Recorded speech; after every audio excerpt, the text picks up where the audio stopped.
Welcome to the Lakeville School Board meeting, this 13th day of May, 2025. Would you please stand and recite the Pledge of Allegiance?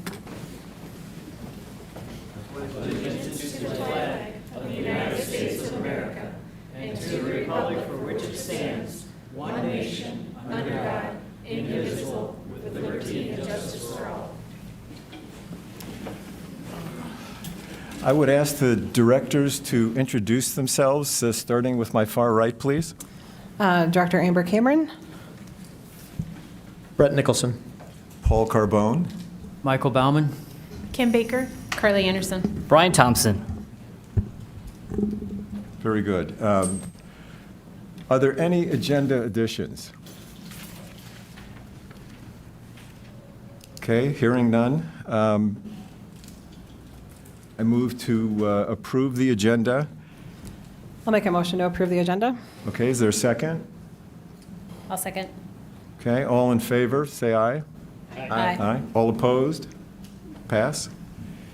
I'm going to now turn it over to Superintendent Bauman for good news. Thank you, Mr. Chair, and good evening all. Thank you for coming and those that are listening. Good news for Lakeville Area Schools. Lakeville Area Schools has a Student of the Month recognition program that highlights 3 students each month. We're excited to announce that May's students are Madi Virani, Miles Genderney, and Maya Hirte. It could be Hirta. Is that right?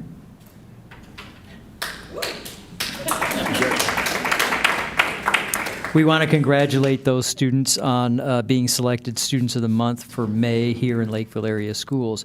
We also have a staff recognition program, Staff of the Month, and we're excited to announce that May's staff are Beth Beckwith, Digital Media Specialist at Christina Huddleston and Kenwood Trail, and Brooke Grudley, a 2nd grade teacher at John F. Kennedy Elementary. So congratulations to those staff.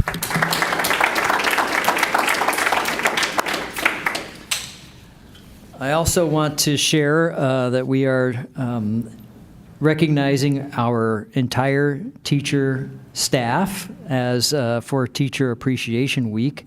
Last week, May 5th through the 9th, we celebrated our Teacher Appreciation Week in Lakeville Area Schools, and we want to take a moment to thank our educators who dedicate themselves each day to inspiring, educating, and supporting our students. It's clear to me, wherever I go, that their passion, their commitment, and their care make a lasting impact on the lives of our students, and we want to say thank you, thank you, thank you to all of our teachers. And I think I had the opportunity to do a nice video, and hopefully that was well received by our teachers. It's from the heart. Christine McDonald has been selected as the next principal at Highview Elementary. And Lakeville Area Schools has nominated or selected Christine McDonald to be the next principal beginning in 25-26 school year, pending action from the board this evening. Ms. McDonald is currently the Systems Improvement and Student Achievement Elementary Curriculum Coordinator at Burnsville-Egan Savage School District, a role she's had since 2021. She's also had over about a decade, I think, of elementary experience as a principal.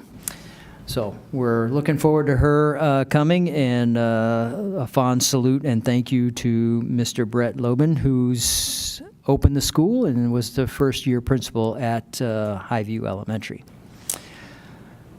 Lakeville DECA students performed very well at our International Career Development Conference. 10 of our outstanding students from Lakeville North and Lakeville South competed at this year's International Career Development Conference, the pinnacle event for DECA competitors. A special congratulations to South's Alice Yee. She's an 11th grader for her first place finish in marketing communications, and to Bryce Edwards and Evan Hilliard. Bryce is a junior and Evan is a senior for their top 20 finish. Lakeville South's Lisa Smith was named National Physical Education Teacher of the Year. Lakeville South High School Health, Physical Education, and Developmental Adapted Physical Education Teacher Lisa Smith has been named the 2025 Shape America National High School Physical Education Teacher of the Year. Earlier this month, Smith was recognized at the 2025 Shape America National Convention and Expo in Baltimore, Maryland. Congratulations to our DECA winners, and congratulations to Lisa Smith.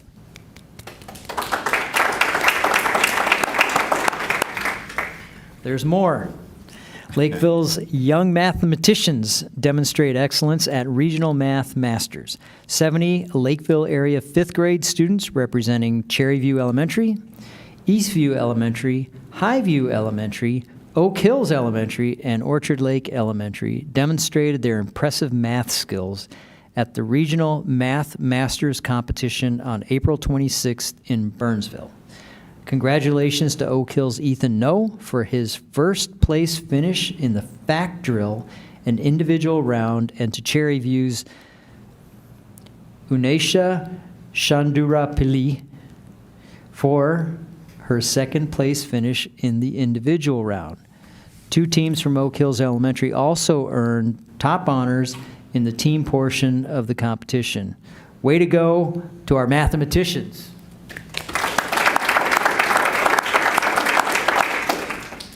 And Lakeville North Speech takes 4th overall at the state tournament. 5 Panthers place in the finals. The Lakeville North High School speech team delivered a commanding performance at the 2025 Speech Class AA state tournament, securing an impressive 4th place overall team finish out of 42 talented teams across the state. 5 Panthers made it to the individual final rounds, the peak of the competition.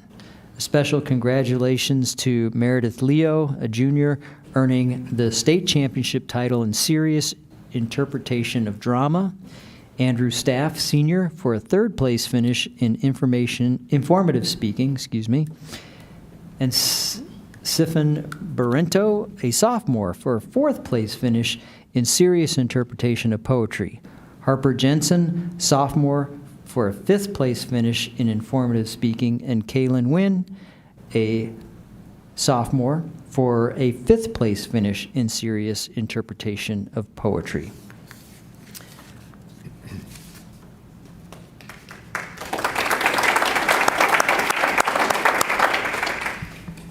And there's more, Mr. Chair. 2 Lakeville South students were elected to Minnesota HOSA leadership. 2 Lakeville South High School 10th grade students have been elected to serve in the Minnesota HOSA Future Health Professionals Officer Team for 25-26 academic year. Jack Trigstad was elected president-elect, and Sean Nierenhausen was selected activities coordinator. Both will represent Lakeville area schools in their respective statewide leadership roles. Hearty congratulations to those 2 as well.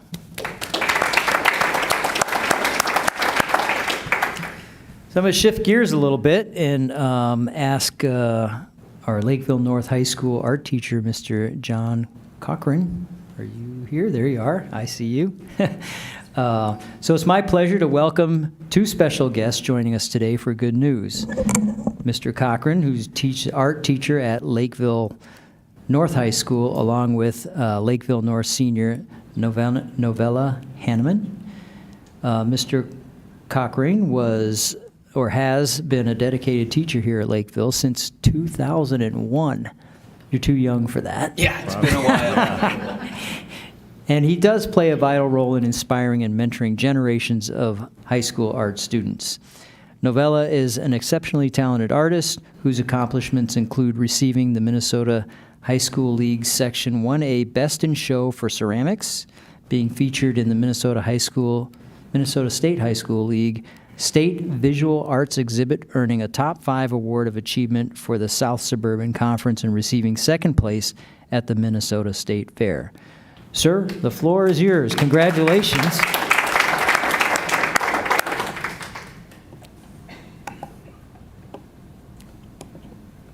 where are my slides?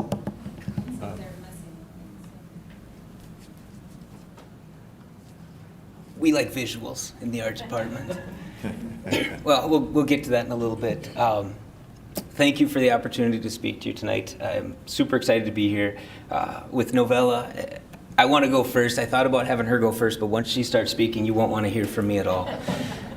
This is a great year for us to present because we've had a ton of success with our art students at the state level, local level, state level, national level even. And so we've got some super amazing awards from our students. What I want to talk about a little bit today is our graphic design department, the art shows that our students are involved in, and then I'm going to showcase 3 of our students, including Novella. One of them, so what I want to start by talking about is our graphic design. And our graphic design, we started this about 7 or 8 years ago. And if I had visuals, it'd be even cooler. We'll get to that, but that's all right.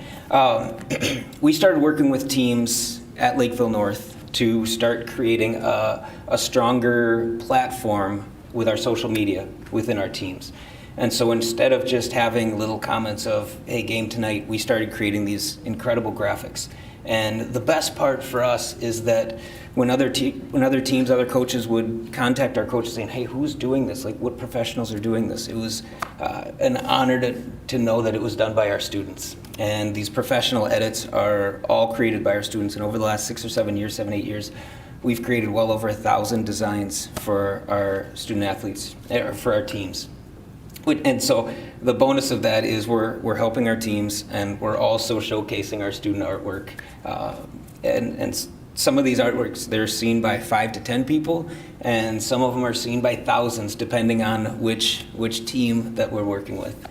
And then, let's see here. Then we talk a little bit about our art shows. And our art shows, part of what we're trying to do is we want to give our students the best opportunities possible.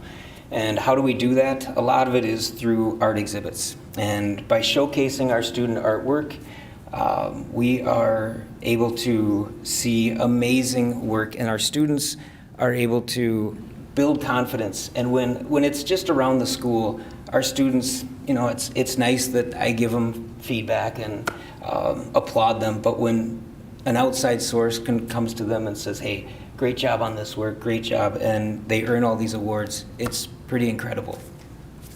I want to talk about a couple of our students. Fiona Hamer is an incredible drawing student, and she created a piece.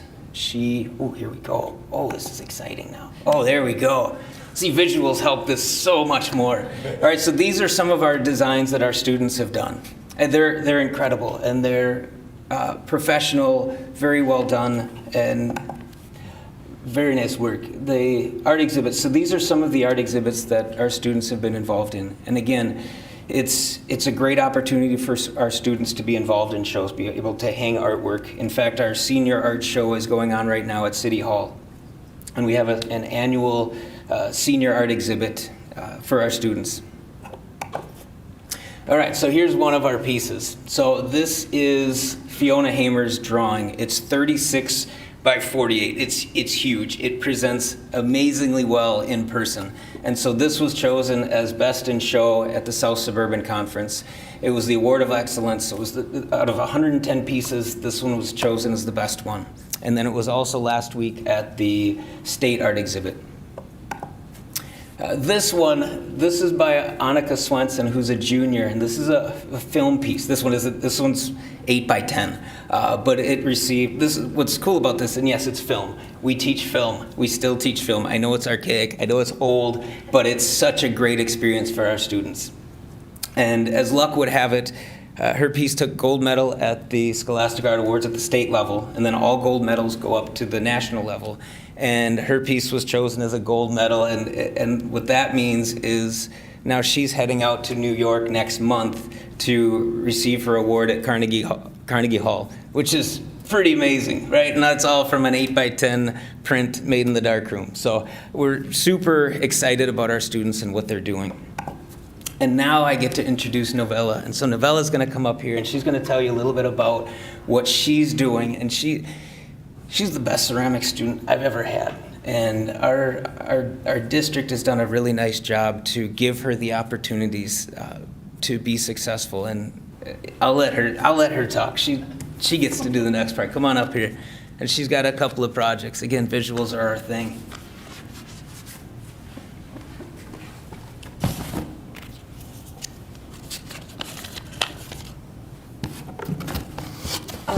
My name's Leatherman, obviously, and I brought a couple pieces to just show you what I've been able to create at all the different schools I've been at.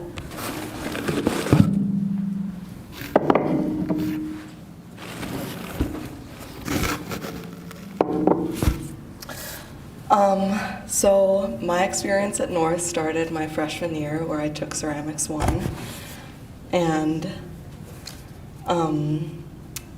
the biggest impact that this school really had on me was just how supportive and kind all the teachers are.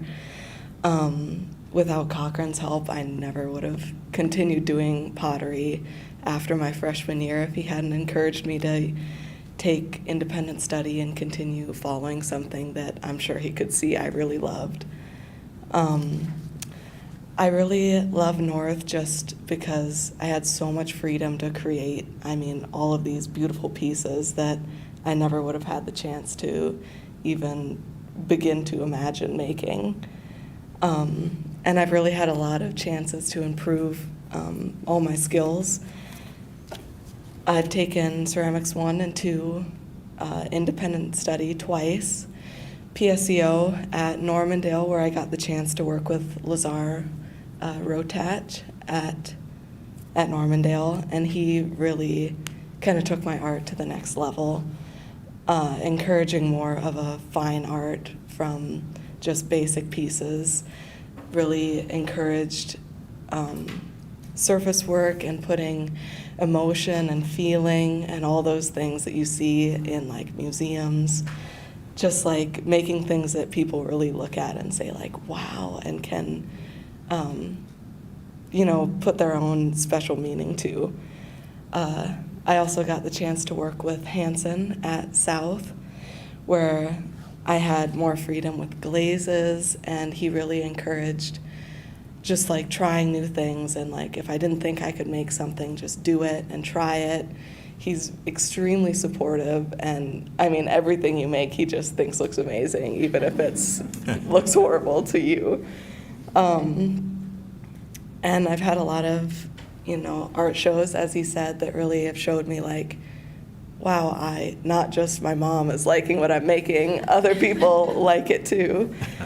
So yeah, I've really, really loved having the chance to, do this and build just this amazing thing that I love to do. And yeah, so pretty great. That's all I have to say. Terrific. Novella, what's next for you with your art? I'm going to UMD in Duluth and hopefully getting a minor in pottery. And next summer, I want to go to Arrowmont in Tennessee, which is a pretty amazing art school. Yeah, terrific. Good luck with that. Thank you. Terrific work. Terrific work. Nice job.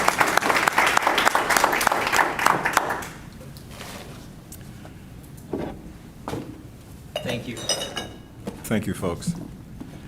The board will now open up the floor to allow the public to address the board about any comments or concerns they may have.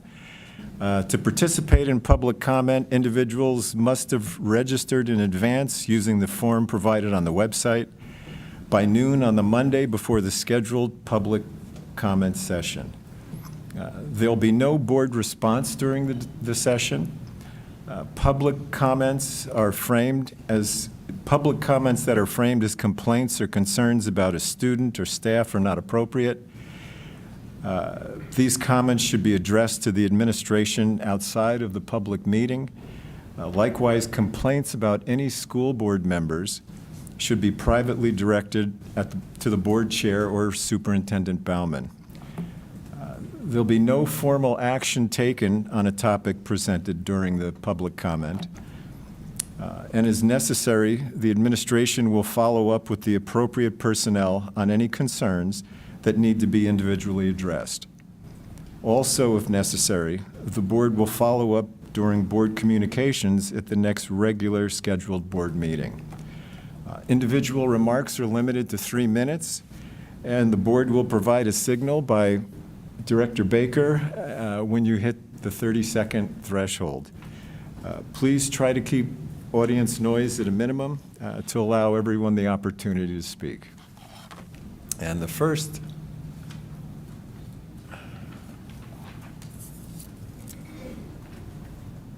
Lisa Aldridge.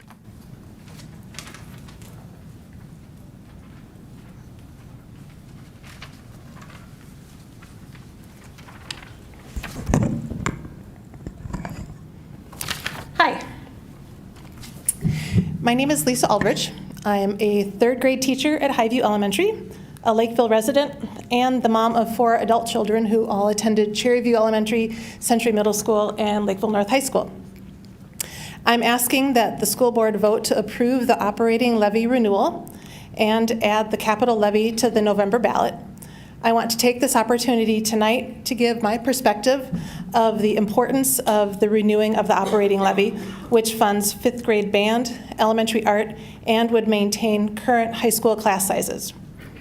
As a district and community, we cannot afford to cut 5th grade band and art again as we did back in 2011. My oldest child was the last 5th grade band, or the last 5th grade class to have 5th grade band. My middle 2 did not have the 5th grade band experience due to budget cuts. And my youngest, who graduated from Lakeville North in 2024, was in 5th grade the year 5th grade band was reinstated. It has taken years for the middle school and high school band programs to recover from 5th grade band being cut. We finally have strong middle school and high school band programs that are thriving. To allow the possibility of cutting the 5th grade band program again would be irresponsible. The music programs in our schools are vital for a well-rounded education. They foster creativity, enhance emotional well-being, boost academic performance, increase self-confidence, and develop important social and emotional skills like teamwork and collaboration. And for many students, band is the bright spot in their day. Many graduates go on to pursue music beyond high school, whether as a college major or minor, in order to make it their life's work, or continuing to participate in music ensembles in college and beyond. Our district is surrounded by other school districts with flourishing band programs in the metro area. In order for Lakeville to continue to be an attractive and competitive school district, we need for you to vote to approve the operating levy renewal. Thank you.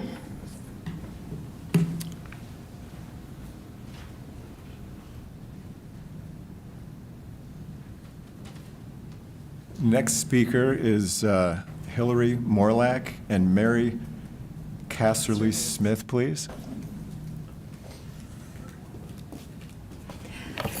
Hello, my name is Hillary Morlock, and I'm a digital media specialist at Cherryview and Orchard Lake Elementary. As we prepare for the capital levy next fall, I'm here to share good news about how iPads are being integrated into Tier 1 instruction at the elementary level. Recently, first and second graders used Keynote to create digital books and included their own little voiceovers, and this supports their fluency and expression and their confidence. These books were then published to their class Seesaw blog, which allows for a safe and authentic audience. In 5th grade, students used the Numbers app to collect and analyze and graph data, which helps them build their skills in math, science, and critical thinking. These are 2 simple examples that show that technology isn't replacing the instruction. When used appropriately, it is enhancing the instruction. iPads help students to create, collaborate, and take ownership of their learning in developmentally appropriate and standards-based ways. As a quick side note, Kathy Knudsen, one of our colleagues, was hoping to be here tonight. She wasn't able to attend, but I believe she sent each of you a video of more ways that technology is being integrated, and it's very well done, so I hope you get a chance to watch that. Thank you for supporting the work of the digital media specialists as we work with staff and students to prepare them for a digitally connected future. And now, Mary. Hi there, I'm going to talk kind of fast here. I'm Mary Cashley Smith, so I am the digital media specialist at South High School. So I'm going to give the secondary perspective on how we support Tier 1 instruction at the high school level. So I help students build essential skills in reading, writing, critical thinking, media literacy, and smart technology use. This includes media balance, digital citizenship, online safety, cyberbullying awareness, and understanding our digital footprints. At the high school level, I focus on getting reluctant readers to read while keeping the book lovers engaged. In ELA classrooms, I give book talks in person or on my YouTube channel. I teach library skills and connect students with a wide range of books through our partnership with the Dakota County Library.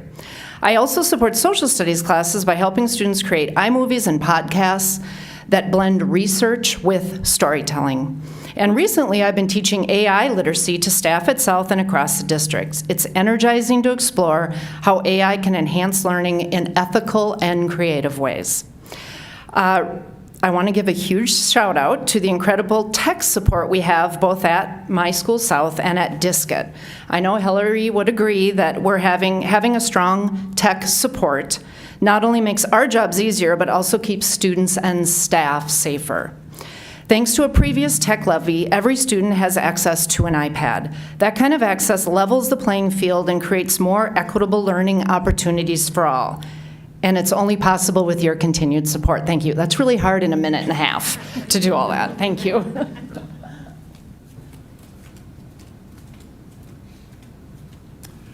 Tyler Shorborn.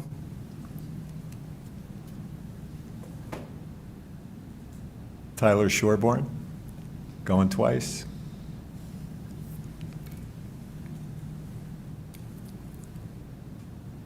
Brittany Shorborn. No, they must have come in the same car. Okay, very good. Brittany Shorborn, no? Thank you. Okay, moving on to approval of the consent agenda. Is there an item, or are there any items that anybody wishes to see removed? If not, I'd ask for a motion. I'd like to pull Yeah, go item right ahead. B and item C out, which is the policy 714 and the employment recommendations. Okay, so B and C out? Yes. Okay. Do we need a motion on that, previous chair? Or No, you just moved to just approve the move it. consent agenda without those two items. Okay. If we can have a move to approve the consent agenda with those two items deleted? So moved. Is there a second? I'll second. All in favor, say aye. Aye. Aye. All opposed? Motion passes. Brian, do you want to have any discussion on those two I points? do. Let's talk about policy 714, which is our fund balance policy. And I want to jump to page 25 for those that might be reviewing their packet. It is section 4 about the minimum fund balance. So when we reviewed this last time, there were some comments around what does a general fund mean, or XYZ. So I highlighted a couple things in the changes. And so I wanted to make sure the board is aware of what those are. In section 4, the minimum fund balance, the highlighted section, general fund, that was the word that was added. I believe Director Nicholson shared that not everyone may know what fund balance we were speaking about, so that hopefully that answers that.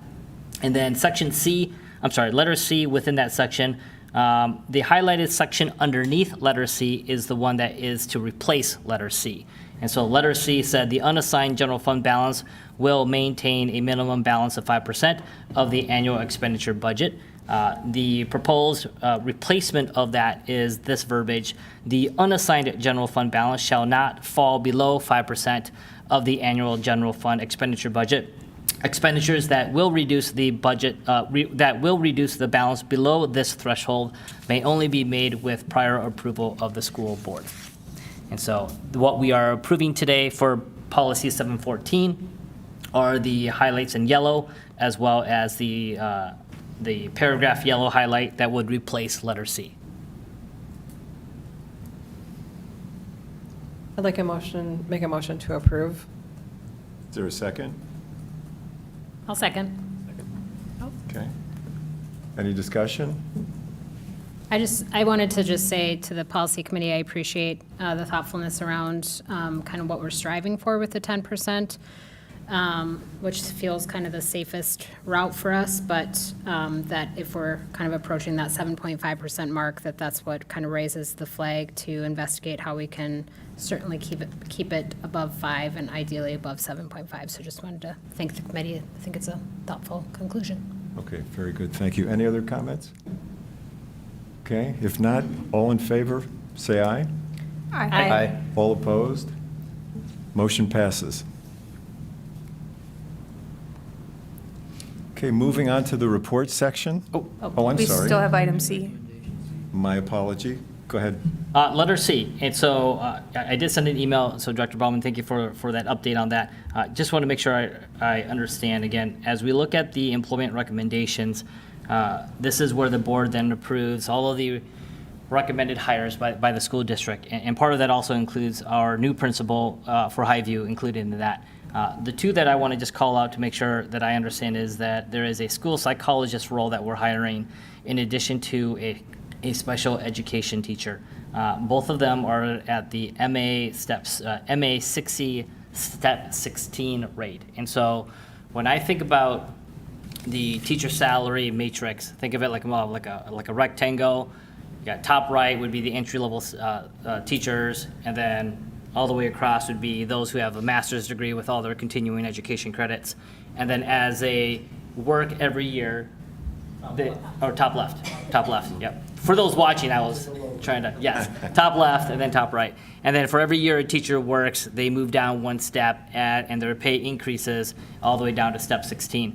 And so these two individuals would be at the highest education metric that we have available, as well as the highest step that is available, which is roughly $97,000. I just want to make sure I understand, like, the school psychologist and why that was in that particular step, and obviously, why, how many do we have in that particular step or that last category? I think from the previous conversations and meetings that we had around special education and the limited resources that are available out there, that may justify the reasoning for that highest step possible. And I want to share this because these individuals can't make any more unless, obviously, after contract renewals. They're at the very highest possible step that we are bringing on board. And so I think my question is more like, why are school psychologists leveraging this? Maybe I might have asked this question before, and I apologize if I did. Why are school psychologists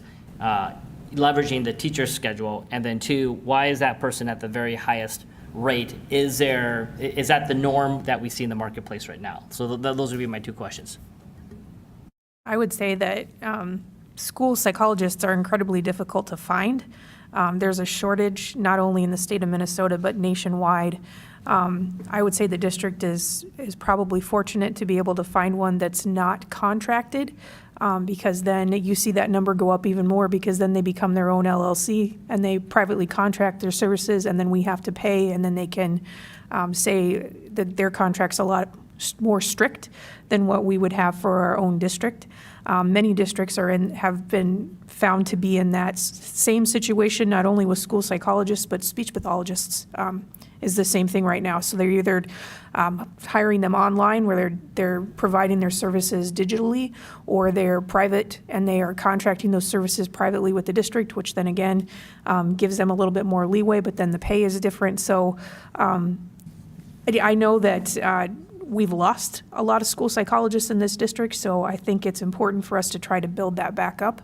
And like I said, I would say that we're probably fortunate to even find someone at this point. And we have one, or do we have two at Lakeville South? Do you know? Does anyone know? Curious. Brenda, do you know? Just one? One? So one school psychologist to support the 2,000 high school students at Lakeville South. So it's not like they're providing individual services to students. I'm sure that, we could have a more thorough discussion on the model, but a lot of the work that they do is around special education evaluations and determining if kids qualify for services, testing students, and then writing the reports related to that type of work. So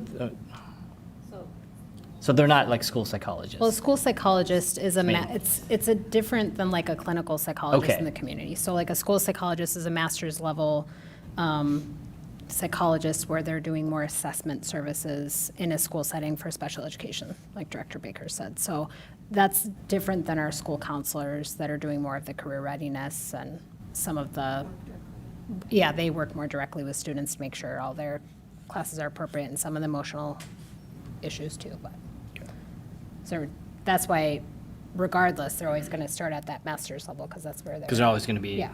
with that Yes. certification. Yep. Well, then, I'll ask a question. I mean, do they even belong in this grid? I mean, do they need to be a separate grid? Maybe that's a separate conversation, but it's like, are they teaching students? I think certain states have different models on how they do school psychologists. For example, like Iowa has an area education agency, and they're hired through that agency, and then they provide the services to the district. In Minnesota, we've always hired our own school psychologists for our district.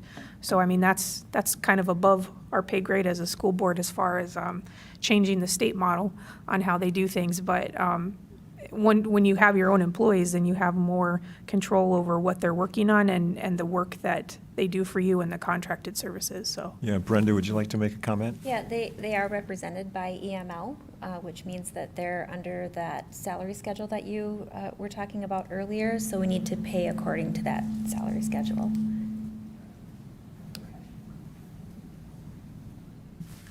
Okay, so Director Thompson, did you want further clarification, or did you want to make a motion, or what would you like to do? No, I'm good. I don't have any further questions. I just want to point out that Carly and I just had a second where I was asking her a question related to school psychologists, and it's noted that they are under the teacher's contract here, but if you were to hire them in a different capacity, which would actually mean to look at their degree and give them something a little bit more, like a different grid, you'd probably be paying more. So just that thought. Okay. So we need to make a motion to pass this then? Yep. Okay. Motion to approve. Is there a second? I'll second. Okay. Any discussion? Any further discussion? If not, all in favor, say aye. Aye. Aye. All opposed? Motion passes. Moving on to reports. First report is community survey results. And if Mr. Peter Leatherman is available, please.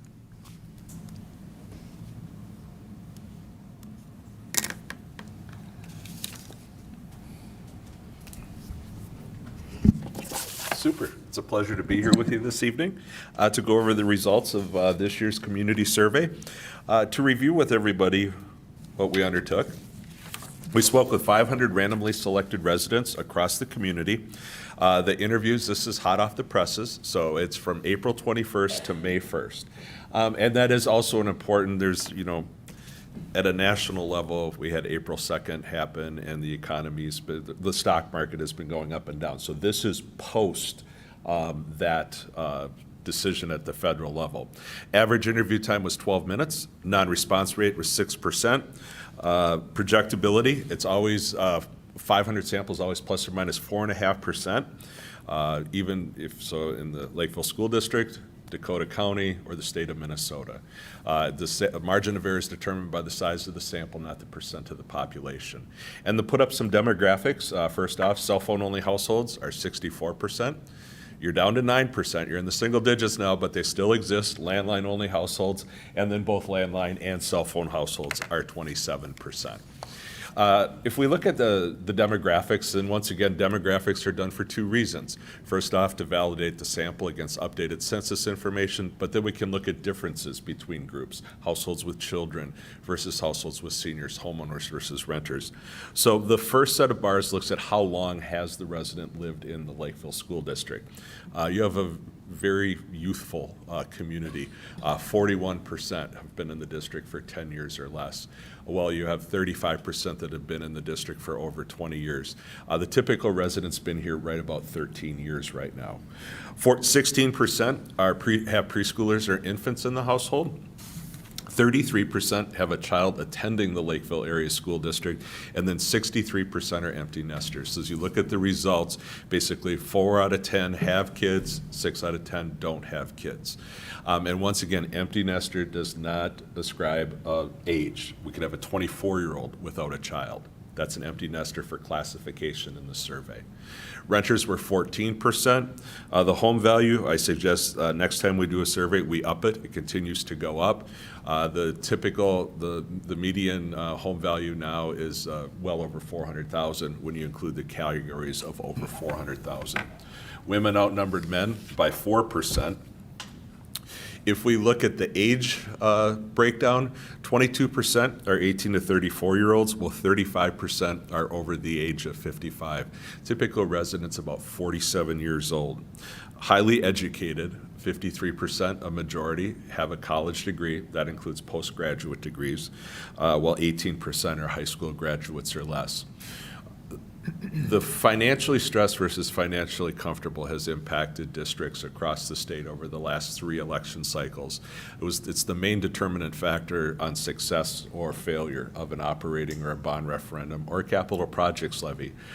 You have historically had a lot less financially stressed, even over the course of the pandemic. The high point we had was in the first part of 2023, where we had almost 60% indicating they were financially stressed. What we found in the first quarter of 2025 is about 45%. And I've been watching, I've now run 11 school districts post April 2nd. Looking to see if there's going to be an increase in that financially stressed. We're not seeing it yet. It does that bump come, who knows what's going to happen. But even in comparison to where we are across the metro area and across the state, you're about 10 points lower. It's really good. The community is willing to talk about these sorts of issues. And so it's as opposed to many districts where it's a limiting factor right at the start. And then you can see the geographic distribution. Lakeville makes up 77% of the district. We cut the district by wards, divide it north and south. Then Burnsville at 8% and the remaining areas at 15%. Start out with a couple open-endeds. They can tell us anything, and we collapse them down into categories. First off, what do they value most about the Lakeville Area School District? Good teachers comes to the top at 23%. But if we combine a couple categories, you actually have 2 that go above the teachers, and that would be the variety of programs and broad curriculum at 28%, and the good academics, high achievement, and excellent academics at 28%. It's a statistical tie within the plus or minus 4.5%, but you really do have all 3. So people value in different at different lengths who's teaching, what they're teaching, and the quality of the teaching. Districts vary. I presented 2 districts last night in northern Minnesota. We get to the outstate, very much about teachers, as opposed to you get to the West Metro, dominated by programs and curriculum. So it does vary. Yours, it's about an equal tie between those 3 major areas, what people value.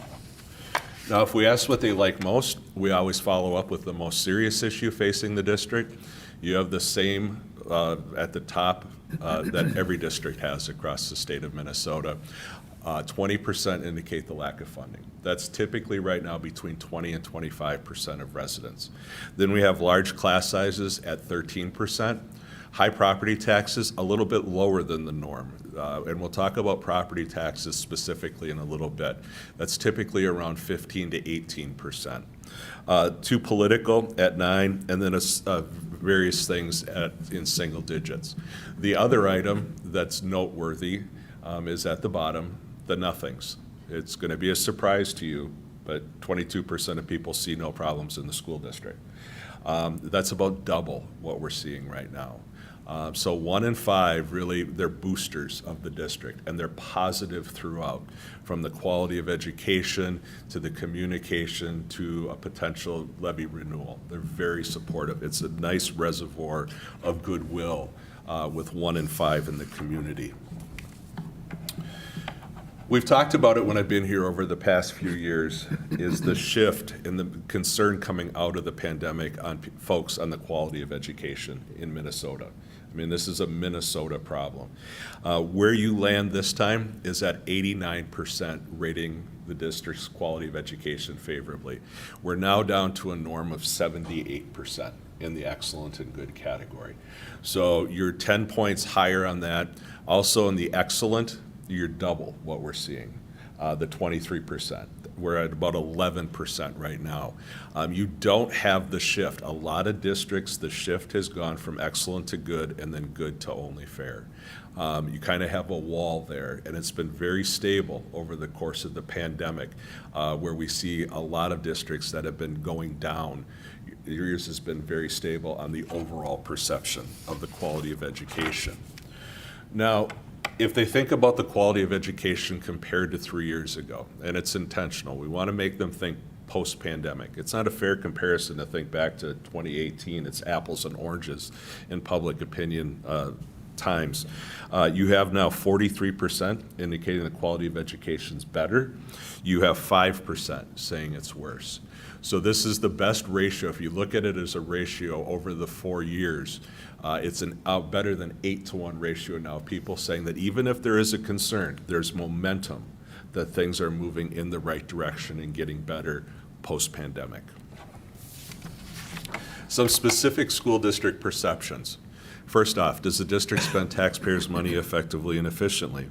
The high over the last 2 years, up to 78%. Norm on this right now is about 61% in the metro area. Do they trust you to do what's right for children? Absolutely, 86%. Are they satisfied with decision-making? 79 to 19. Better than 4-to-1. Norm on that right now is about 2-to-1. Agree to disagree. Does the district do a good job of involving residents in decisions? 81%, better than 10 points higher than the norm, and up statistically significantly from the last 2 years. The next question is the schools are a good investment, and I would support a property tax increase to protect that investment. The key on this is the disagreement, because as the question's posed, it doesn't talk about the use of the funding, operating levy, bond referendum. It doesn't talk about a dollar amount.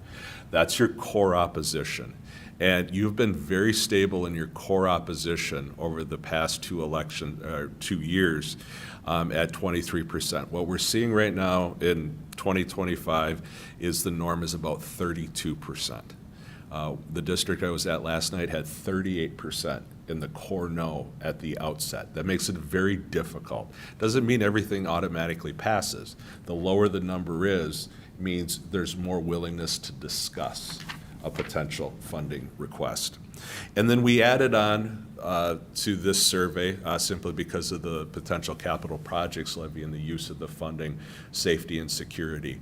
And 92% believes the district provides safe and secure learning environments right now for the children. Job performance. The board is up 8 points to 74-21. Norm right now on boards across the state is 58-40. On the administration, up 9 points, 74-24, better than 3-to-1. The norm right now is 2-to-1, positive to negative. And the teachers have a statistically significant increase also, up 7 points in 1 year to 91%. And that's an impressive number right now. Teachers, over the course of the last 5 years, the ratings of teachers have gone down because of political things, what's happened outside the district, what's happened across the country. But the norm right now in teachers is about 80%. So that 91% is an outstanding rating. Overall assessment of financial management, that's up 9 points to 82%. Norm on this right now is 52%. So on the financial management piece, you have a lot of trust with the stewardship of dollars by residents. You are an anomaly in the metro area on property taxes. Only 48% say their taxes are very high or somewhat high. What we have seen over the past few years is an explosion of property tax hostility. The 48%, you are the only district under 50% in the metro area in the very high and somewhat high category. To give you an example, I presented last month to a district. They did a survey last summer, had 52% say their taxes were high. This January, 70% said they were high. The only thing that changed is they opened their property tax statement November 15th last year. And so the norm right now in the high category is 62%. The high is 77%. So you're a tax-sensitive district at 48%. The data also shows us the trend we also see, because if you look at their perception of school taxes, the high goes from 48 to 34. So what that tells us is if they have concerns on property taxes, it's not focused at the school district. It's the city and county. I always say back in the good old days when I started doing this in the 90s, we used to ask, who do you blame? And cities and counties got very upset with us. So we do it this way now so we can kind of backdoor into the results. But it is more pronounced now, more than it's ever been in the last decade, of this real view that the concern on property taxes is not coming from the school district. That's the good news. The bad news is cities and counties really can do anything they want with taxes and the property tax levy. The school district is the one that has to go to the voters. Is the district adequately funded? Nobody knows. Nobody knows in Minnesota how to answer this question. They hear all sorts of things from St. Paul, from Washington, D.C., and then they see the reality of what their local school districts are doing or the neighboring school districts are doing. You do have a majority of folks indicating that, no, you're not adequately funded at 54%. 40% indicate that you are. It pretty much follows the trend that we see. We added a question on college and career readiness. Two questions, actually, based on the potential capital projects levy renewal. First off, how important do residents think these programs are? 76% think they're either essential or very important. 21% say somewhat important, and only 3% say not too important. So there is a high level of importance placed on college and career readiness. And really the key, the shift I've seen over public opinion, it used to just be college readiness. Now folks are very interested also in the career piece for students. How do they rate the programs offered in the district? They rate them favorably, 84%, but it's a soft favorable. It's a good. And so I think when you have that level of importance that people place on the programs, when you talk about a potential renewal, the use of the funding and how do you make people go from good to excellent on something that they value so highly will be a critical piece of the discussion this fall. Now, on technology, there's a big shift going on right now in public opinion. This has ebbed and flowed over my career on the essential versus the very important. And what we are seeing now, the essential is now down to 23%. That's half of what it was pre-pandemic. It was about 48%. It's down almost a third from where we were in 2015, when it was almost 65% saying it's absolutely essential.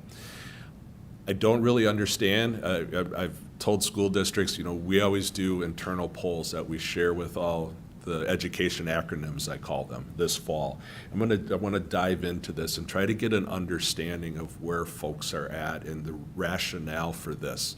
But this is across the state of Minnesota. It's the metro area, it's outstate Minnesota, this shift. And the importance on this shift is when something goes from essential to very important or very important to somewhat important, it becomes a nice to have, not a have to have in the minds of residents. And folks are very much right now with concerns on the economy and taxes, they are very much prioritizing have to haves over nice to haves. Now, how do they rate the technology opportunities in the district? 79% rate them favorably, but you can see it's the majority of the favorable being in the good, the softer category versus the excellent. This is probably part of the concern. is the concern about screen time. And this was specifically asked of not the screen time at home, the amount of screen time for children in the classroom. 60% indicate that they're either very or somewhat concerned. 15% indicate they're very concerned. And on this one, if you look at the parents have less concern than non-parents. So I think that is tapping into this. So the parents are actually seeing how technology is implemented in the classroom, that it's just not staring at a screen.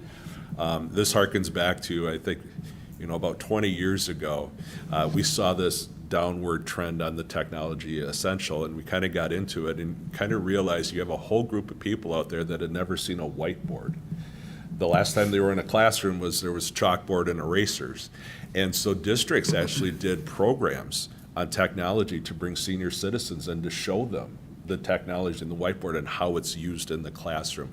So I think that this is a component in it because there is a difference between a parent and a non-parent on the concern for screen time. Now, even though the renewal is not a property tax increase, we still ask this question just to understand what folks' predisposition was. If they heard the district was going to ask for a property tax increase, are they for all, are they against all, or are they persuadable?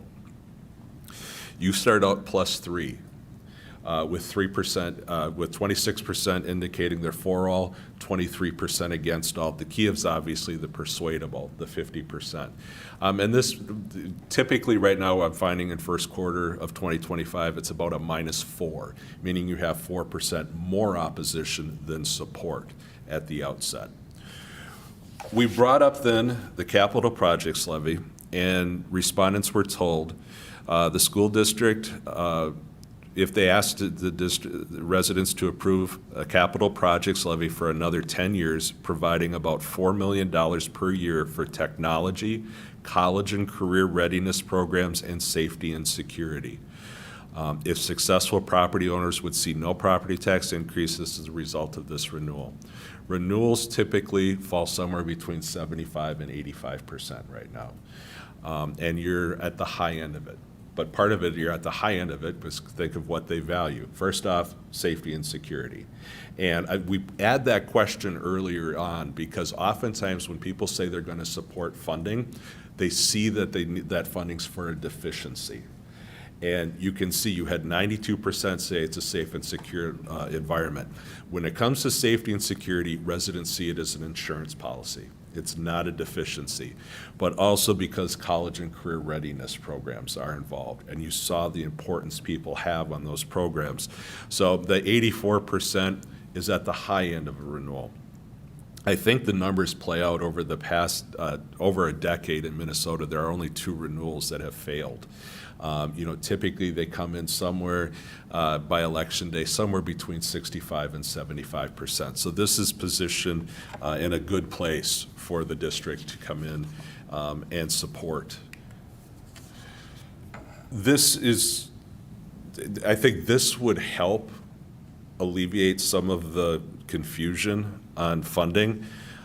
Is to raise the awareness. And what we told folks is over the past few years, Minnesota public schools, including Lakeville area schools, have faced budget cuts and funding issues due to the impact of rising costs, underfunded mandates, and increasing student needs. Are you aware of these factors influencing school budget decisions and the need for local funding referendums? 56% said yes. 42% said no.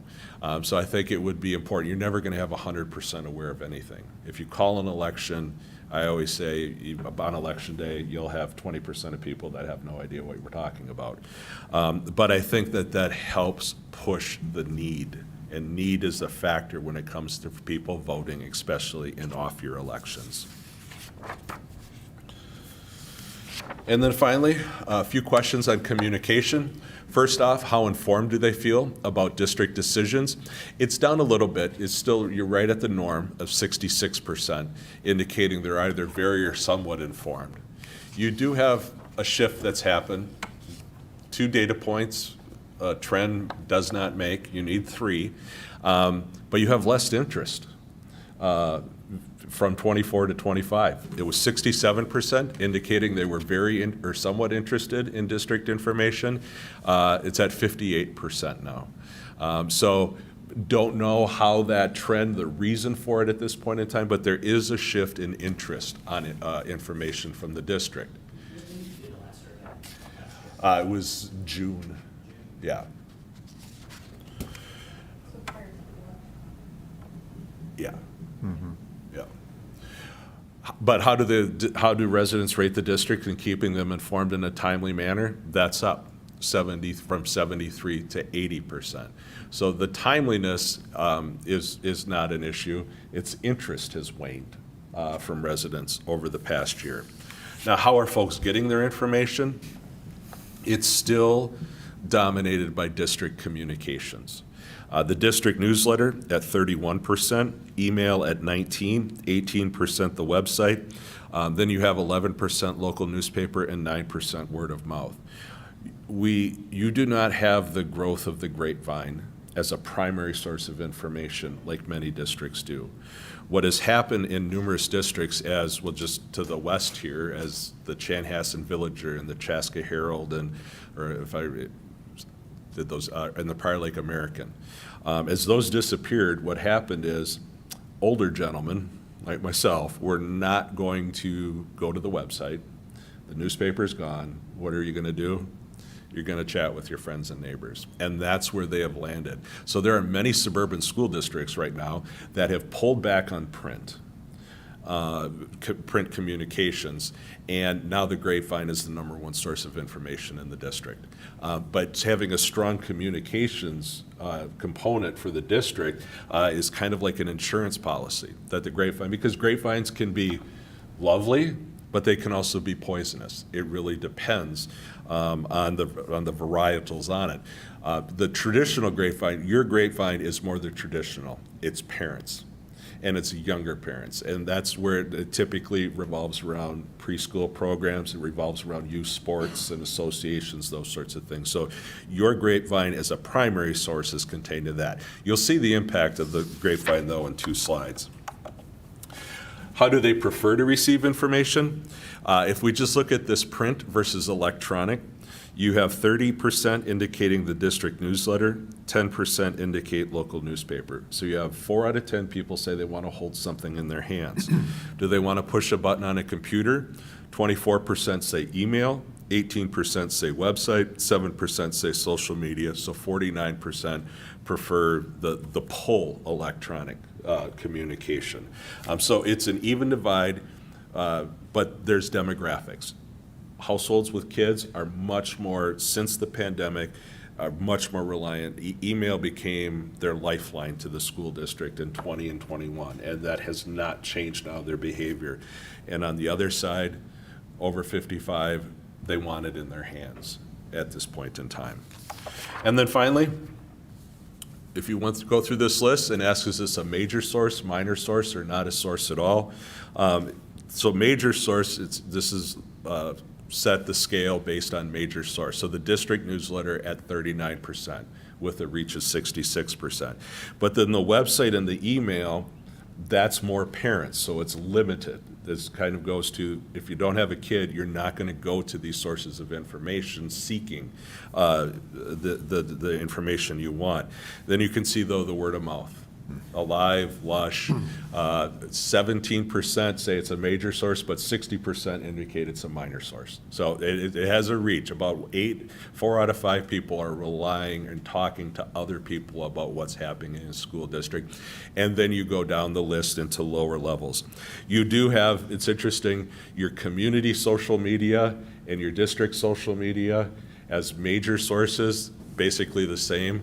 But as a secondary source now, the community social media does outpace the district social media. And that's changed since the survey we did a couple years ago in communication. So I would say overall, the atmospherics in the district look unusually strong. The district is the residents do not have the economic insecurity that many other school districts is a major concern. when they're talking about funding requests to residents. You do not have the property tax hostility at the levels we see elsewhere. And so this really will come down to support or opposition based on the funding request. And with the funding request and the use of the money for the purposes discussed, safety and security, college and career readiness, and the key being no property tax increase, that would be a very good position for success this fall. I'd be happy to answer any questions. Yeah, very good. Peter, that's all very good information. I am curious about one spot.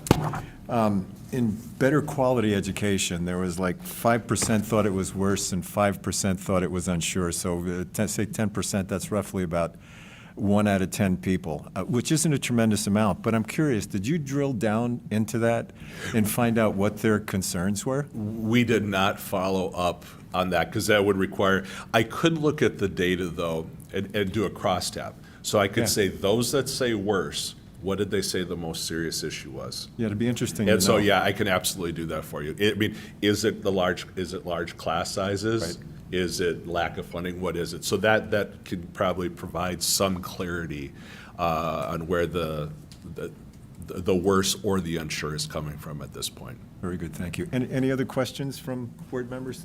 Carly? Thank you again for this. I love this survey. You know, I am not too concerned about kind of putting our capital levy out to the community this fall for the reasons you mentioned. One of the slides that I'm coming back to is this tax increase predisposition in terms of the against and for and persuadable. Yep.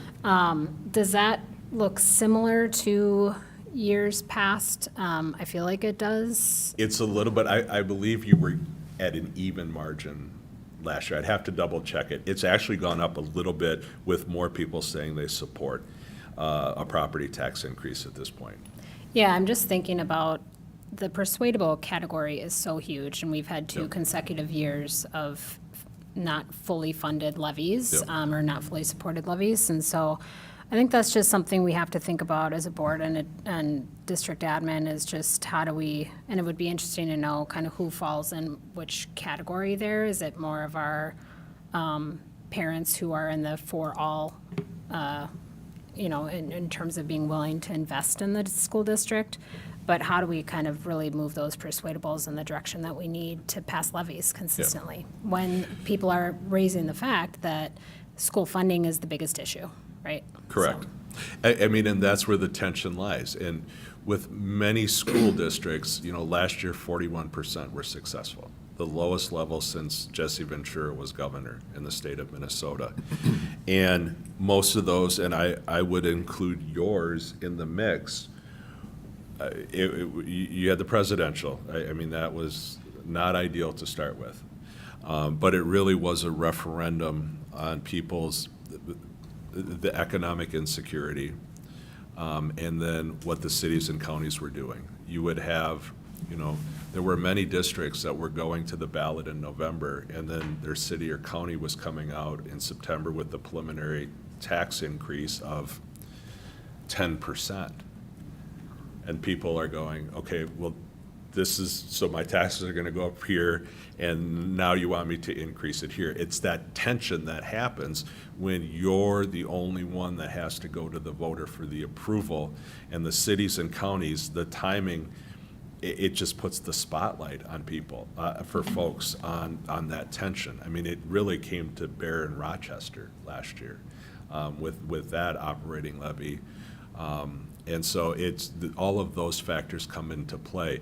It comes down to the cost benefit and what's the cost is, and do they see the benefit to override their concern? Because what people consistently tell us in the statewide, I did a breakout session at MASA in March, and you ask folks, if you had a $100 property tax increase, do you want it to go to the school district, the city, the county, the state, or the federal? Well, the state and the federal people just laugh and say no. It's overwhelmingly, it's a majority of people saying, I want it to go to the school district. The problem is, by the time you get there in November, the $100 has been taken up by the cities and counties. And it really is the issue that's kind of come to play over the last 2 years as you see this this property tax explosion as a concern. I mean, it harkens back to 95, 96, 97, and what then all of a sudden Minnesota had the Taxpayers League, and they have a coalition in the legislature. I mean, it's at that level right now.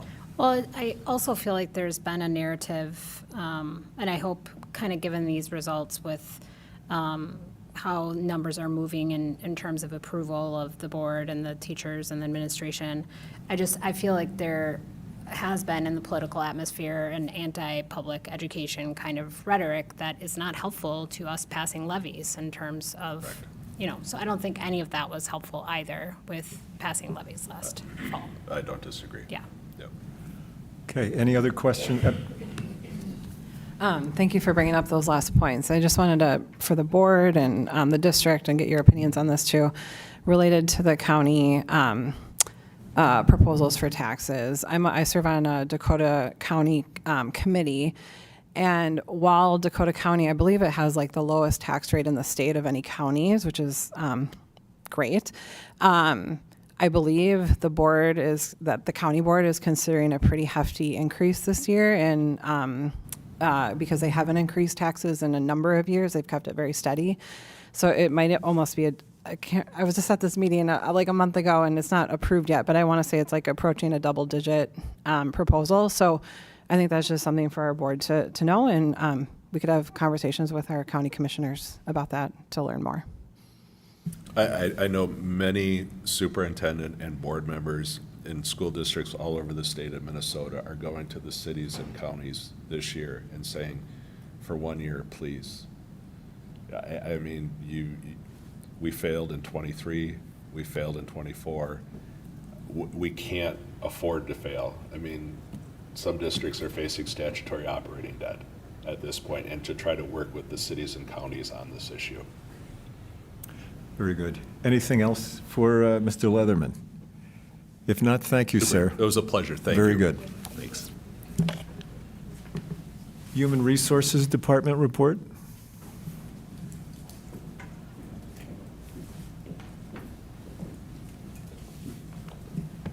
You all look really excited. Good evening, Vice Chair Carbone, Superintendent Bauman, and members of the school board. You have before you this evening an overview of the Human Resources Department, and I have with me tonight some members of my team. Next to me is Jessica Johnson. She is our HR coordinator, and at the table over here I have Sarah Schaefer and Kate Eisenthal. They are HR specialists. So thank you to my team members who joined me tonight.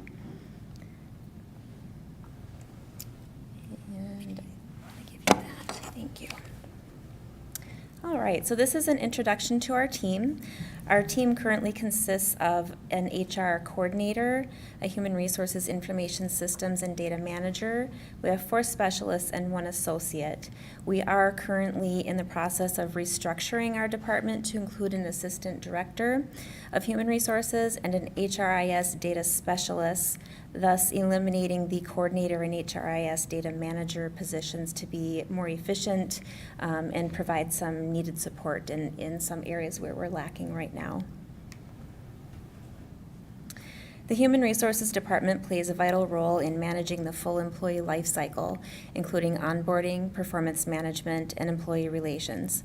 It ensures that the district staff are supported, compliant with regulations, and aligned with the district's mission and values. Some of our main areas of responsibility include benefits, compliance, labor relations, and employee wellness. The efforts of the HR department help to create a positive, efficient work environment that enables educators and staff to focus on supporting students. The Human Resources Department oversees over 2,300 full and part-time employees in the district within 12 employee groups, offering services such as staffing, recruitment, retention of quality employees, employee and labor relations, training and development, human resources records management, personnel transactions and benefits, job classification compensation, time off and leave of absence administration, including FMLA, and HR policy and procedure development. As you can see from this slide, we currently have 5 organized groups. So that means these are groups that are represented by a union. These include Lakeville Education Association, which represents our teachers, our LEAF group, which represents our paraprofessionals, our office managers, and some other classifications. They are also represented by Education Minnesota. And then we have Lakeville Association of School Administrators, which represent our principals and deans. And then we have our custodial and maintenance group, which is represented by SEIU, Local 284, and then Education Minnesota non-licensed instructors. Beyond that, we have 2 non-represented bargaining groups. That means they are organized, but they aren't represented by a union. And those include our student nutrition employees and our small wonders instructors. And then we have 5 independent groups that are not organized and are not represented by a union. That would include our non-affiliated staff, our executive cabinet, community education, our casual employees such as coaches and event workers, and of course our school board.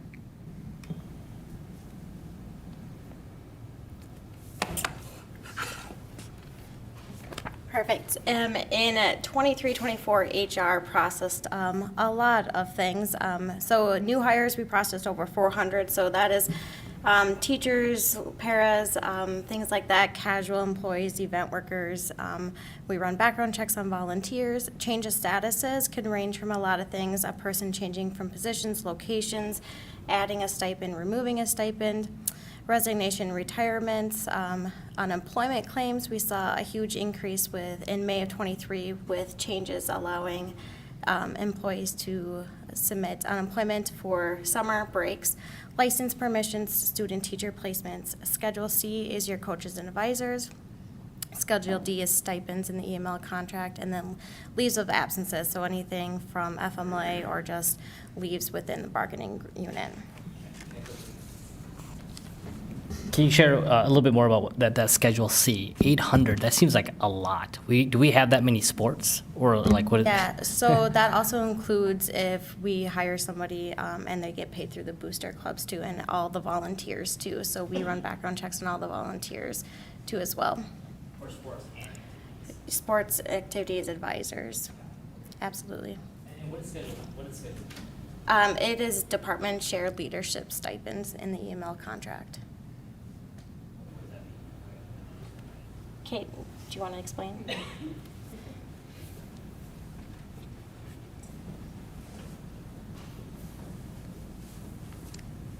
I knew I'd get a chance to talk. Schedule D is leadership stipends in the EML contract, and it can be a variety of things. Department chairs at the high school, team leaders at the middle school, lead specialists at the elementary, our building equity liaisons, K-12, our social emotional learning representatives, K-12. We have shared leadership team members, K-12. Nationally certified teachers get stipends through Schedule D. TDE district leadership, travel stipend is part of Schedule D. Lots going on. Yeah. So above and beyond that standard salary schedule. Yes. Okay. Yep. The leadership opportunities that they're engaged in. Correct. Let's see here. All right. The goal of ISD 194 benefits programs is to maintain robust benefit offerings to attract and retain quality staff. We are proud to offer very competitive and cost-effective benefits for our eligible staff. The district health plan provides many value-added programs to help both the health plan and staff members find the most cost-effective care available, in addition to the regular health plan network. As the district is self-insured, these programs help keep premiums lower for both employees and the employer and are an important component of the total compensation package. In addition to offering a robust benefits package, there is no eligibility waiting period to participate in district insurance plans, and these programs help assist in recruiting and retaining quality employees.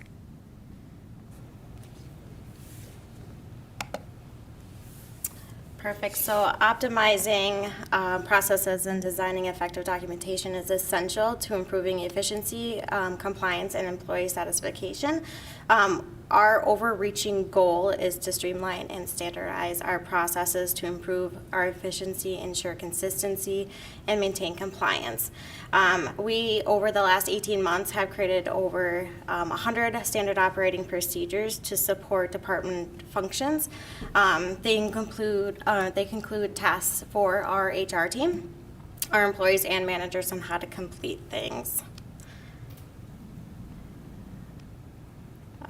We are also working with the communications team on how to create a how-to website to post our standard operating procedures for employees to be able to easily access them too as well.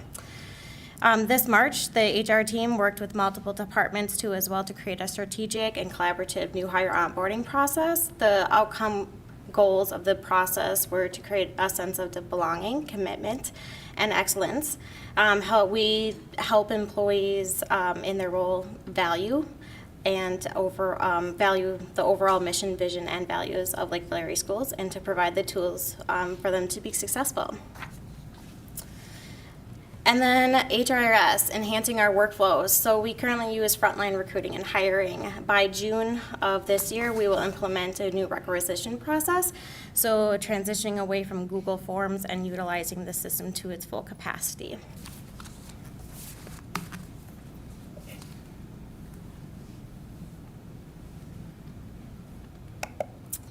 All right, enhance recruiting efforts. We're pretty proud of this one. Our goal for enhancing efforts is to position the district as the employer of choice by communicating our values, culture, and career opportunities and impact on student success. For employer branding, we have enhanced our career websites. We added more robust things to our job postings for transparency, including pay, benefits, and about Lakeville area schools. Recruitment and marketing, we're working with communications department as well as collaborating. We're hiring sections in staff and family newsletters. In addition, we are continuing our collaboration with communications department on creating staff testimonials and marketing videos, hopefully be coming next school year. Networking and referrals, our student teaching placements, we've created a more robust program for that. We actually hired 4 out of the 40 that we had student teaching last past year, which is pretty great. Career fairs, we're engaging more in career fairs to be that employer of choice for us. So we've had HR specialists and administrators go to our career fairs this year. Absolutely, Kim. So one of the things that I've been seeing a lot of districts around the state do to try to help recruit that special education staff, because those are the ones we're kind of seeing the shortage with right now, is like a para apprenticeship program where they there's like a grant associated with that, and then we hire some paras within the district that are part of that apprenticeship program, and they learn alongside like our special education teachers. So it's kind of like we're growing our own. Is that something the district has looked into? We have not looked at that currently, but it is on our to-do list. Okay, thanks.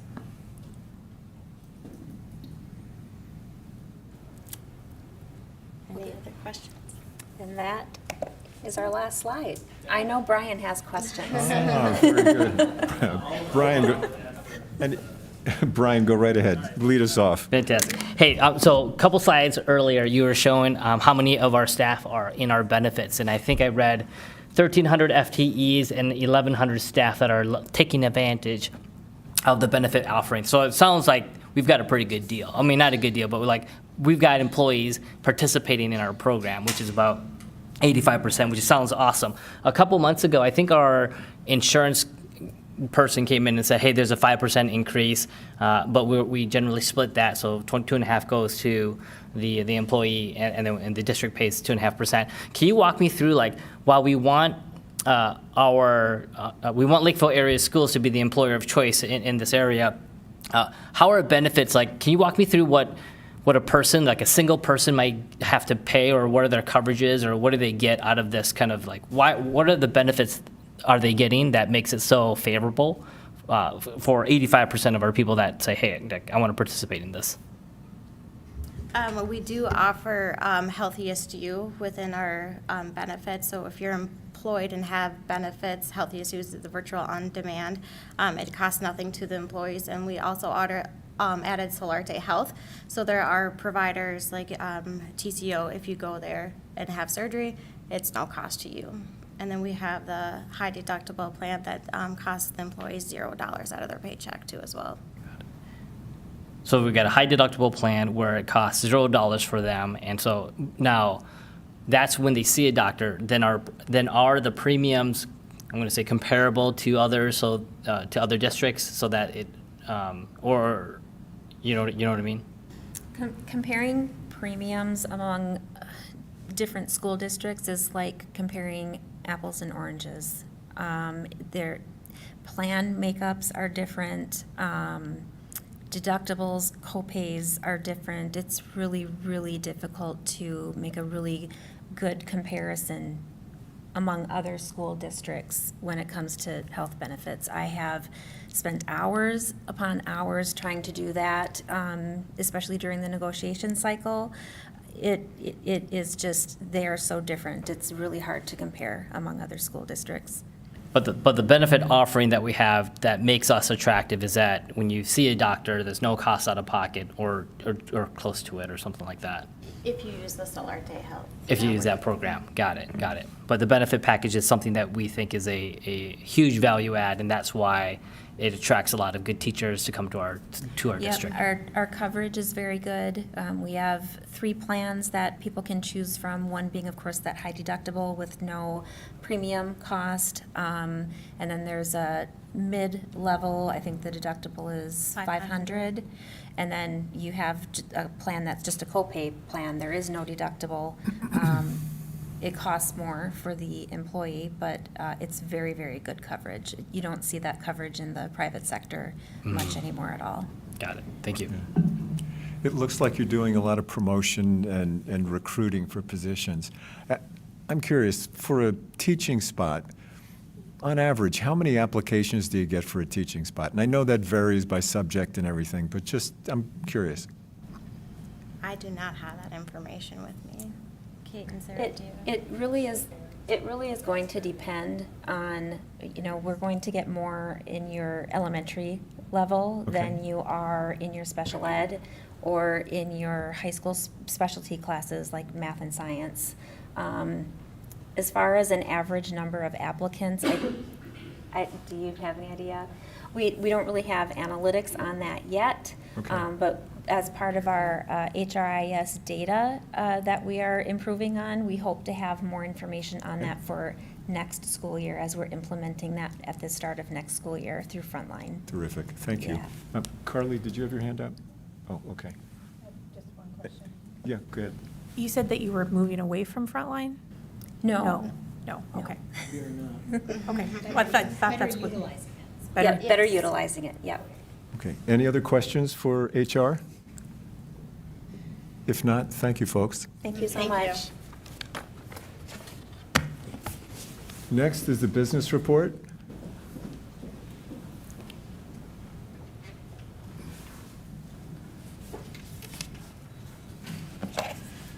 Vice Chair Cavone, members of the school board, Superintendent Bauman.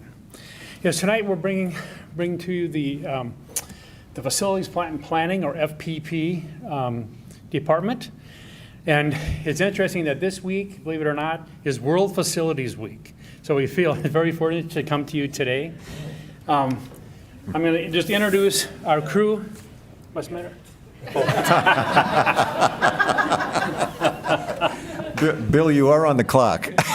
We will try to move very quickly.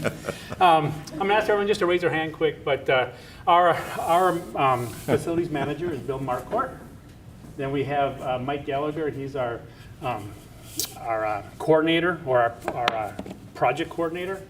And then Melissa Gallagher, she runs the custodial team, very busy lady.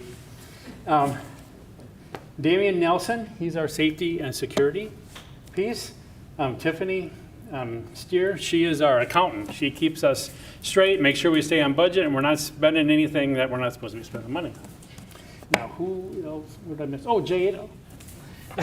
Jade is our low voltage guru. he keeps all those projects going, and he makes sure that our security, our doors are working, and so forth. And I think we have, who did? Oh, Heidi, I didn't even see you, right? Heidi is our operations manager, so when it comes to energy, she's our person. And then we have a couple others that are here. Liz is here. She helps work with Melissa and Shelby. Oh, she is here. I'm sorry, you're in a different area. Shelby is our admin assistant. So very, very great crew that I work with. Really appreciate all of them very, very, very much. So I'm going to call up Bill to take the next group. Good evening, everybody. So our FPP team and purpose and goal is something that we strive for, for these schools, for every day. So our facilities and planning team cares for the well-being of our district buildings and grounds. We believe that students can learn, grow, and excel to their highest potential in safe, healthy, clean, and well-maintained facility. So we can click this on. So this here is a part of our ring that we have the different parts of our plant management facilities. So energy management, that's first up on the top. We focus on monitoring and reducing energy consumptions and costs.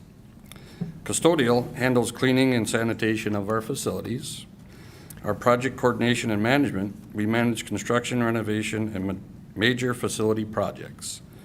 Our maintenance, we ensure building systems and assets are functioning properly. Long-range planning, strategic visioning for future facility needs. Health and safety, ensure safe working and living environments. Our grounds, this is a real important one, maintains our outdoor spaces, landscaping, and our sports fields. Administrative coordination and support, provide administrative assistance across all facilities functions. Facilities and project accounting, tracks financial aspects of facilities operations and projects. And our operations is day-to-day functions of facility systems. And I'm going to be calling up Melissa. Hello all. I'm in charge of the custodial unit along with the grounds department. We have 84 custodial staff that clean 2.17 million square feet a night. We normally sometimes run short staff, but all of that gets cleaned daily. The chiefs do anything from maintaining equipment to cleaning up puke and other incidences that happen during the day. But then we have our nighttime people that come in and do the general cleanup after the day. Grounds. I have 8 total staff on grounds if they're not going into a building to help me there, but they handle 493 acres district-wide. So that's among our 15 buildings, along with a couple that are leased. They do anything from snow removal, to mowing, to cleaning up trees, to laying mulch, to picking weeds. So they handle a lot of things district-wide to make our grounds look presentable when you or the public come to our facilities.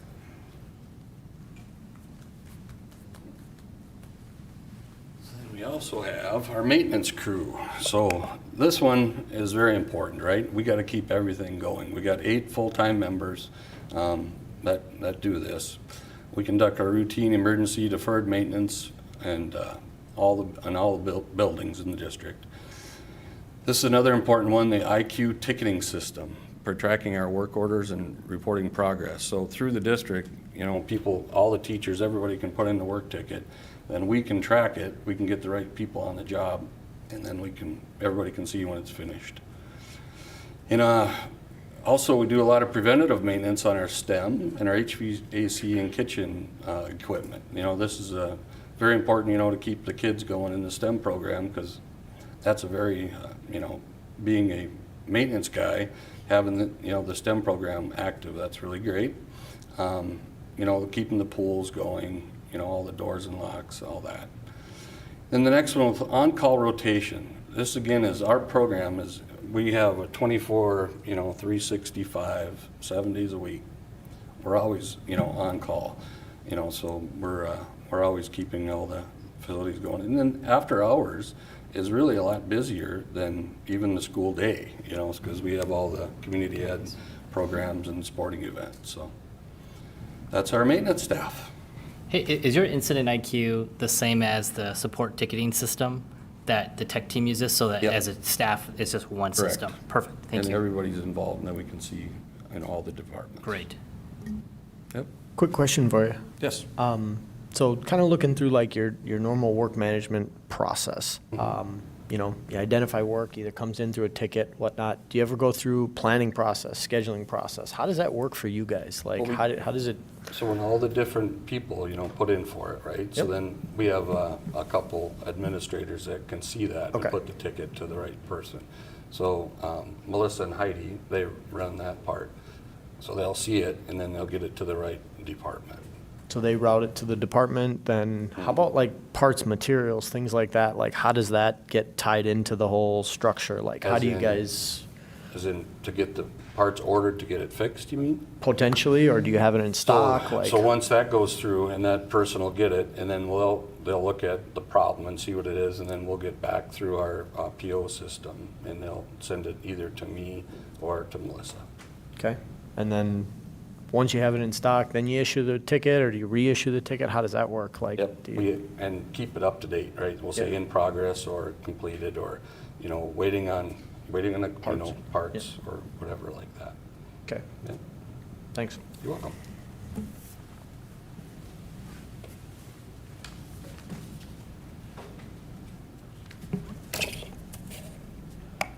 Okay, so another function of facilities is energy management. Energy costs are usually the second highest cost category for schools. So we're always looking for ways to reduce costs. So I just want to give you a few examples. The first one is managing energy rebates. So we work with our electric and gas providers to maximize the amount of rebates that we receive each year.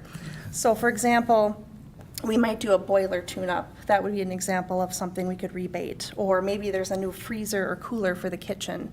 That would be a potential rebate for us as well. Energy audits, we always participate in those, and it's helpful to reduce energy costs and also to be more efficient. Curtailment activities or necessary power shutdowns are also part of our key strategies to be more efficient. And solar arrays.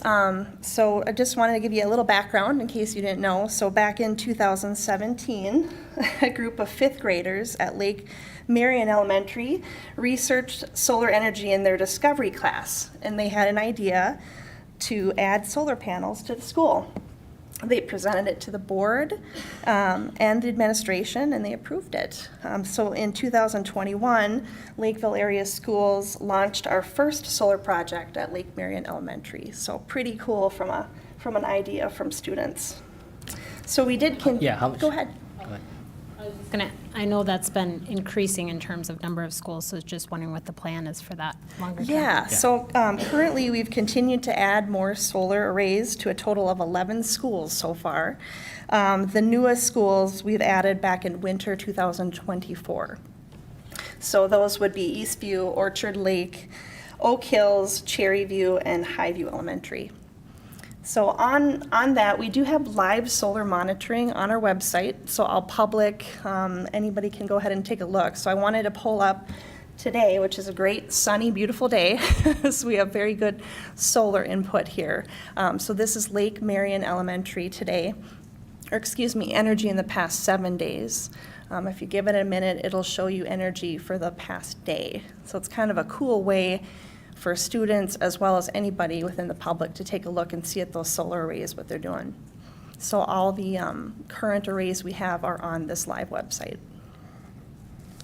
Can I ask a question about that? About what percent of our energy comes from the panels? Or is that not a fair question at the moment? Would you know offhand? Right offhand, I don't know. Like, we're not selling energy back yet. We're using what we produce. Yes. Okay, and then some. Correct. Okay. Yep, correct. Yep. I do have some slides for you, so you can take a look at the next ones. Next slide, please. Oh, me. Oh. Well, I'm not doing very well right now. Here we go. Okay. So just to give you an idea, so this is 6 schools with solar arrays that started back in December 2021. So Lake Marion, JFK, McGuire, North, Century, and KTMS. So the other 6 are the solar arrays I just talked about that were put in winter 2024. So we don't have enough data to provide for that, but hopefully in the future we'll have some good data for you. So just looking at this, so the first column is Lake Marion. It's just showing how much maximum power it can produce. And then below that is showing the utility bill reduction from solar. So this is how, how have these solar arrays impacted our utility bills? So it was projected that Lake Marion would be 20%, when actual it's 49% right now. So pretty good. So total savings of $141,274.88.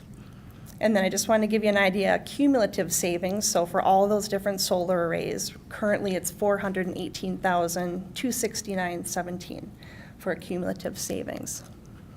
Are those lease payments like yearly, or is that the total cost for all the solar panels?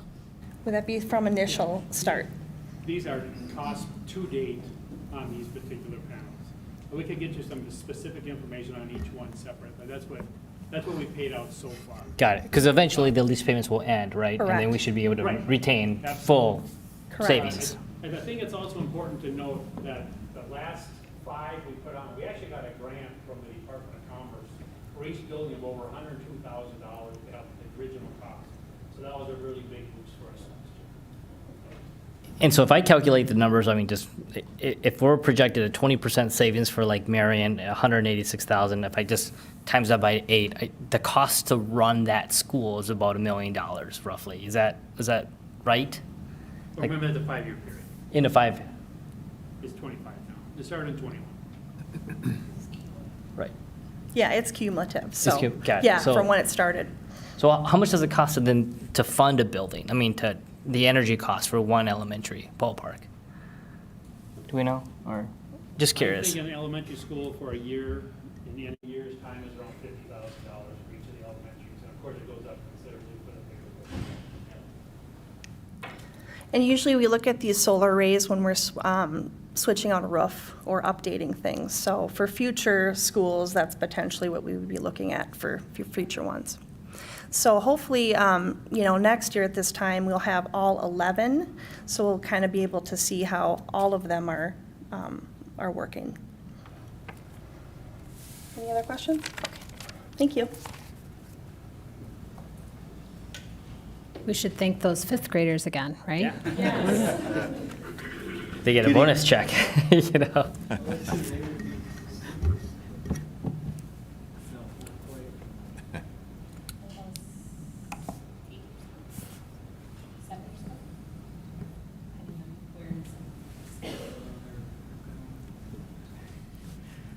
Go right ahead, sir. All right, thank you. Good evening, board members, Superintendent Bauman. I just wanted to start by saying part of the survey results, I saw a 94% favorability on safety and security in our schools. That resonates with me. That's me and my tunnel vision, at least for what I do for the district. But that being said, what I'm here to talk to you about tonight is really the environmental health and safety. And safety, we know, encompasses a really big meaning to a lot of people. So we've got psychological safety, we got, mental safety, just all the things that contribute to that environment where our kids can thrive and our staff feel safe and can do that effectively. But in this case, this is the environmental health and safety, which has very specific parameters, both in how budgets can be used and what we can spend it on. So really, I'm going to talk to you about 2 components, one of which is the kind of governing agencies that define those requirements for us. And then lastly, the safety implementation, really that guest service side. That's the granular approach of things we identify that are surfaced and discovered that aren't checklist items that agencies tell us, you have to do this, you have to do this, and you have to do this.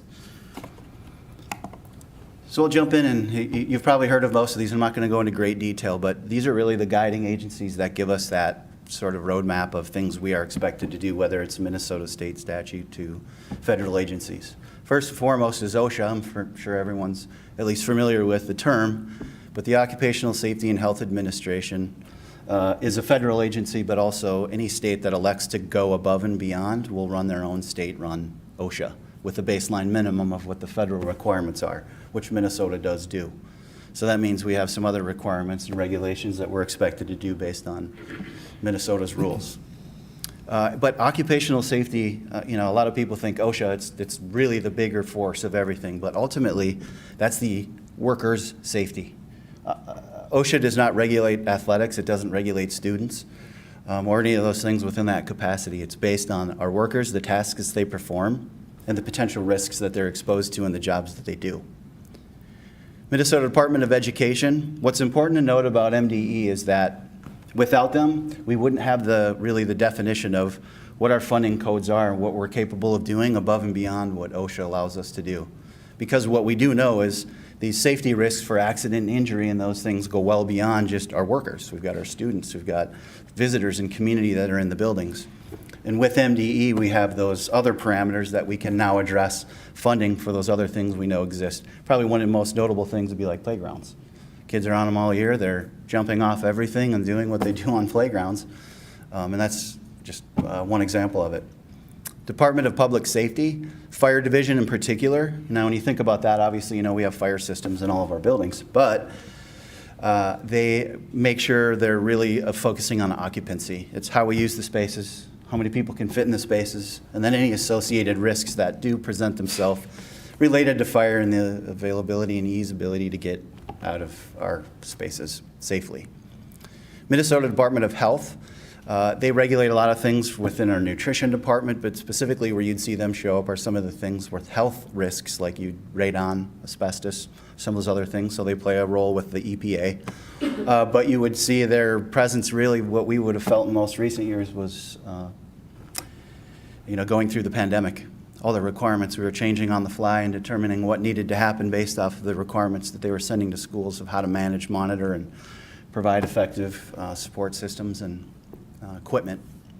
Pollution Control Agency is really our boilers and potential emissions that we have with the uses of all the mechanical systems that produce some of those toxins.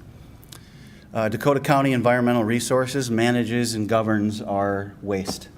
Particularly in my field, it's what we're doing with hazardous wastes. And you'd see things ranging from, science chemicals and wash off to some of the things that, cleaning resources and things with our custodial teams that they use to manage our clean buildings. Department of Labor and Industry is ultimately like elevators and mechanical systems. Met Council and water pollution, that's just basically water discharge from the buildings, sewer contamination, some of those things that we could potentially see. City of Lakeville has a hand in how we use some of the spaces as well. They also have a fire division that is not the authority having jurisdiction, but they have oversight to a certain degree with us, with law enforcement, specifically fire. So really when you look at the next phase of this that I was going to talk about, and this is the implementation and the guest service aspect of it, is we know we have all these guiding agencies that are telling us things that we need to do and must be done.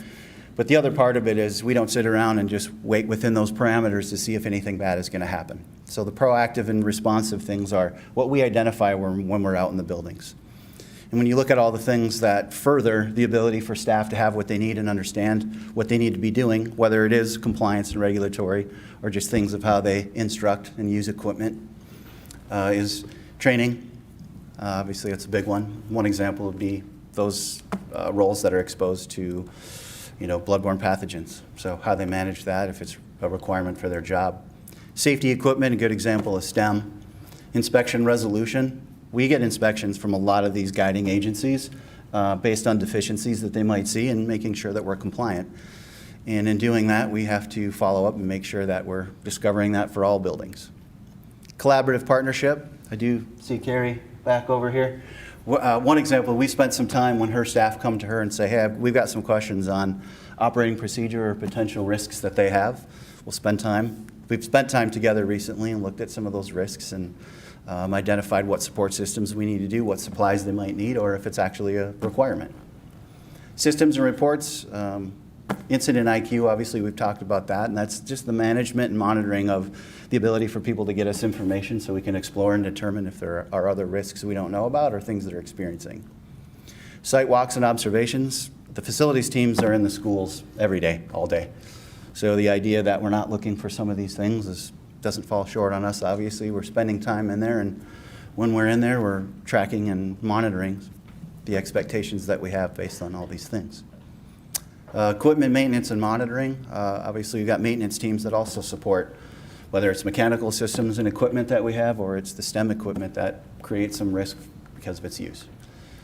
Sharing findings within work centers, that's just if we have discovery on something, we want to move it around to all schools. It's not just particular potentially to one group or another. We want to make sure that we're sharing and spreading that support. Responsive, when we look at the proactive piece versus responsive, there are times where things just pop up. We don't know to look for them. We don't know that they're a potential problem. And that's really those unforeseen issues. We get requests or concerns from both staff and parents. They'll reach out indicating that they've experienced something or something happened, and it moves us into that phase of evaluating, investigating, and looking into it.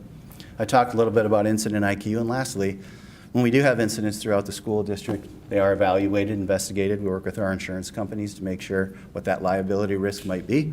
So they have support making determinations on if there's a financial impact to us, if they have to pay out for anything.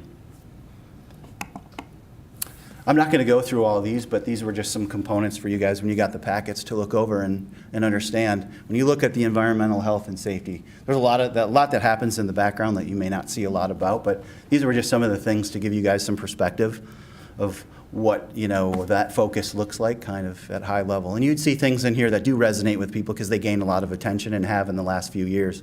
Lead and water, mold, radon, and asbestos, things that we know gain attention. But you're welcome to look through those, obviously, and if you guys don't have any questions, that's my role.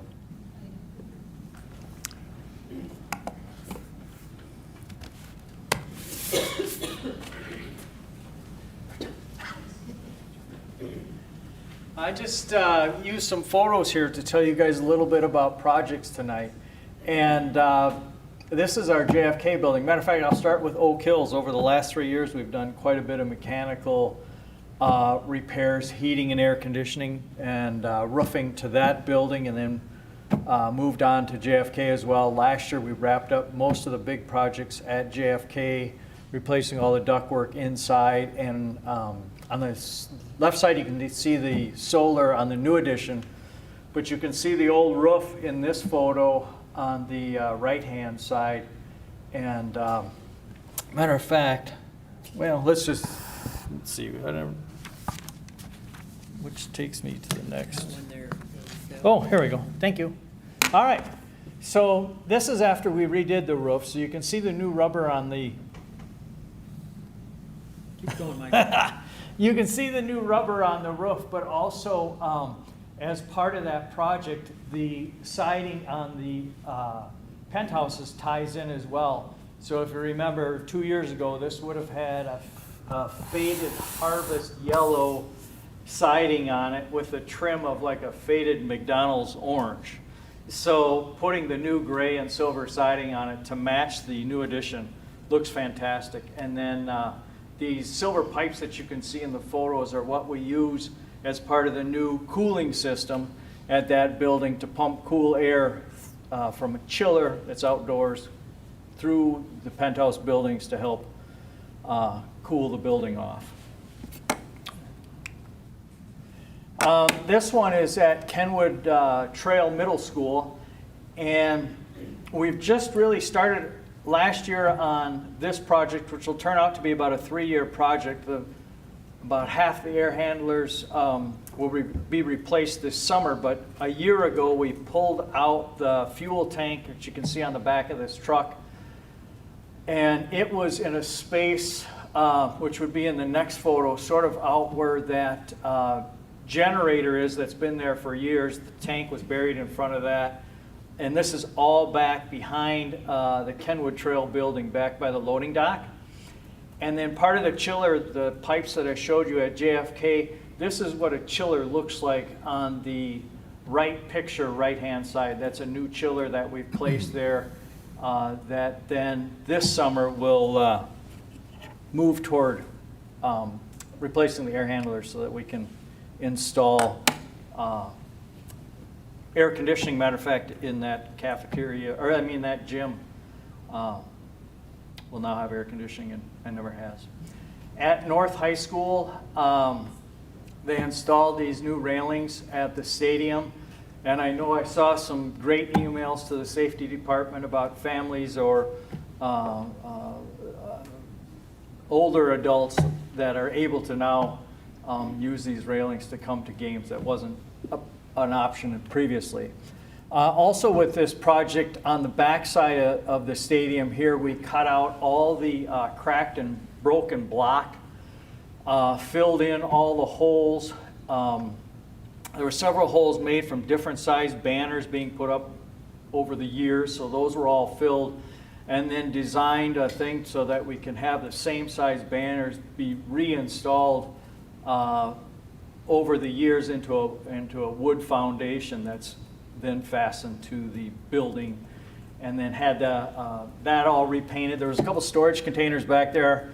One was bright red, one was bright yellow, and we patched the whole thing, painted the whole thing gray to match, so now from the road it doesn't look quite so crazy. Redid the concession stand roof, siding, and that looked pretty cool too. I saw it on first game, saw it on Facebook, photo of somebody's kid catching the ball or whatever, and the new building lit up in the background. Highview Elementary School, we finished up, which would be a year ago from now, and this photo would be almost 2 years ago when we had, the gym is the largest building or part of the building that you can see that's built there now, and it's just the steel structure for where the classrooms are built.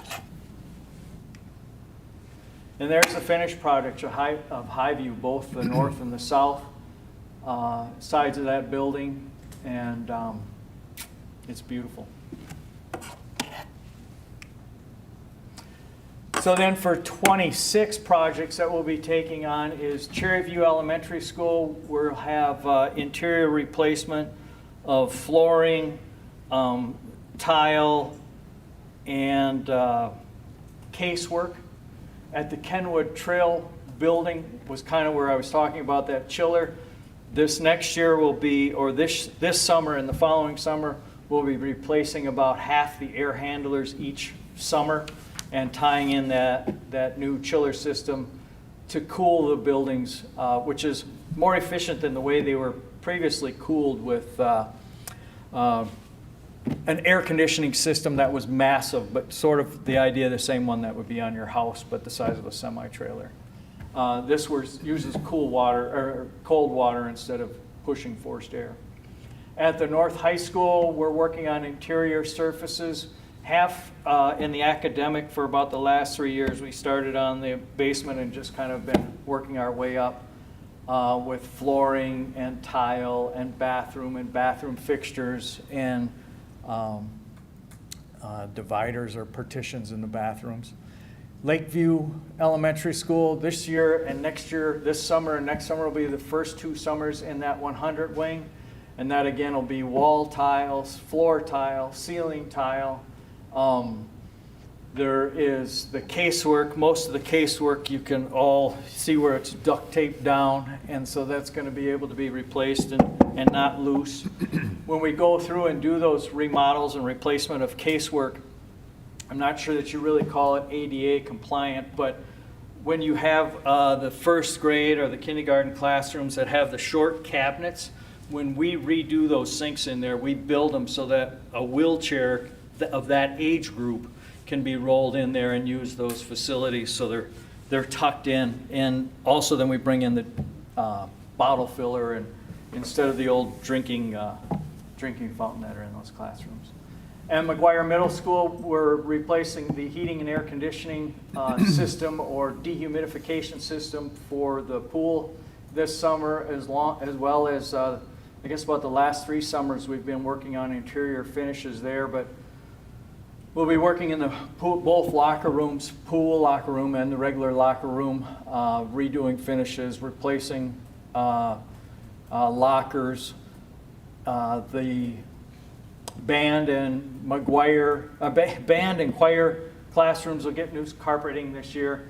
A couple of the very original science rooms will be getting the casework replaced and new floor finishes in the McGuire building this summer. That's all I have. Yeah.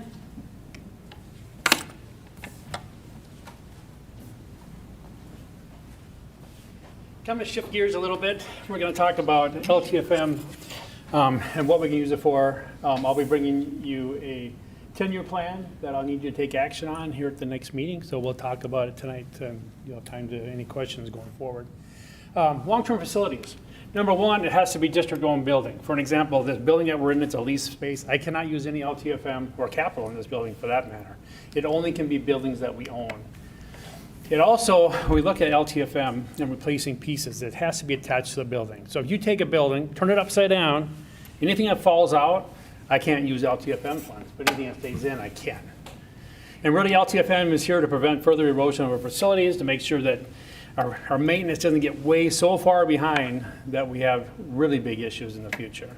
And of course, the projects these are deferred projects, things that are, like what Mike was talking about, these projects we're talking about are big projects, things that maybe should have been done years ago, but we're trying to get caught up now with this funding.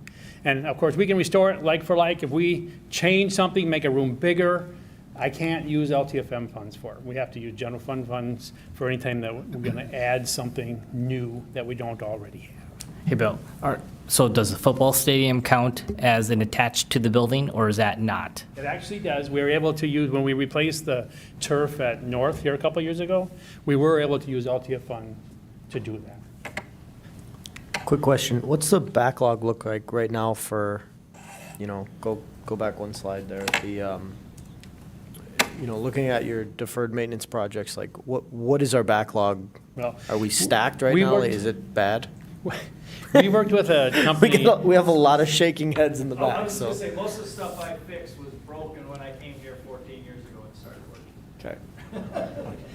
As I say, we've made a lot of progress over the last approximately 5 years, where that's when the boards decided to fund it at a higher level, and we'd be able to do quite a bit. We do have a 30-year plan that we put together with Amoresco here 5 years ago, and we continue to chip away at those. Every year we look at priorities, what's in worse shape than others. So when I talk about a 10-year plan, is really, we know what we're going to do the next couple of years, but after that, we prioritize on a yearly basis. That's why we're bringing a 10-year plan to you on a yearly basis. And we ask you to take action, because without action, then we don't have any bonding or levy authority to get these funds. Hey, last year we passed that $20 million levy or $20 million bond, and that was all used for maintenance projects, correct? And so that is different from LTFM dollars. No, those bonded funds are 100% LTFM funds. Got it. That we Okay. use for these projects. We'll be bringing another bonding to you next spring for the next 2 fiscal years. That's a way for us to keep our levy as flat as possible, so we don't see fluctuations for our community. We'll get to the numbers here in a minute. Okay. And I think it's important that you just share, I appreciate keeping the levies and the taxes flat, but if that means, back to what Director Nicholson said, that our backlog continues to get bigger and deeper and wider, we're never going to catch up. And so I think in your next proposal, it would be good to just know, what number do we need, assuming if we had it to get us where we need to go, but what additional funding would we need to actually start to make that list shorter, so that we can start getting to an ongoing maintenance mode? You know what I mean? And so I would like to see that. That's just from my point of view, just versus, because the status quo isn't enough, is what I'm hearing. I mean, whatever we're getting, the backlog is the backlog, and it's still and the backlog is continuing to grow. Yeah.